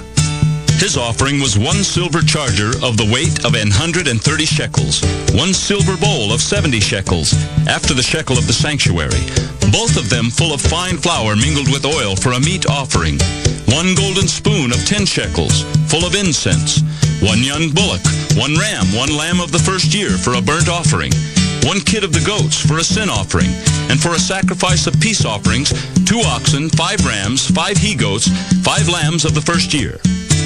This was the offering of Gamaliel, the son of Pedahzur. On the 9th day, Abidan, the son of Gideoni, prince of the children of Benjamin, offered. His offering was 1 silver charger, the weight whereof was 130 shekels, 1 silver bowl of 70 shekels, after the shekel of the sanctuary, both of them full of fine flour mingled with oil for a meat offering.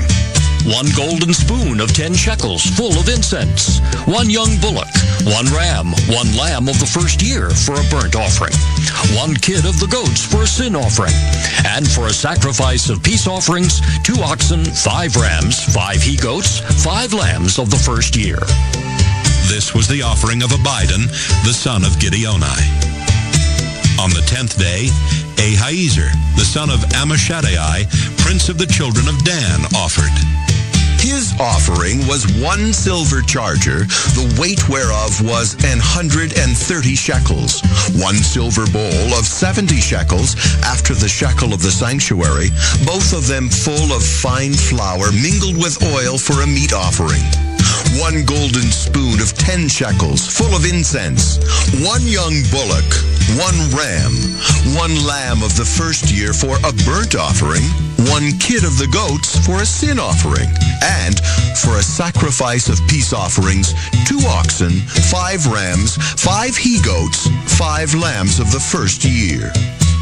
This was the offering of Ahiezer, the son of Ammishaddai.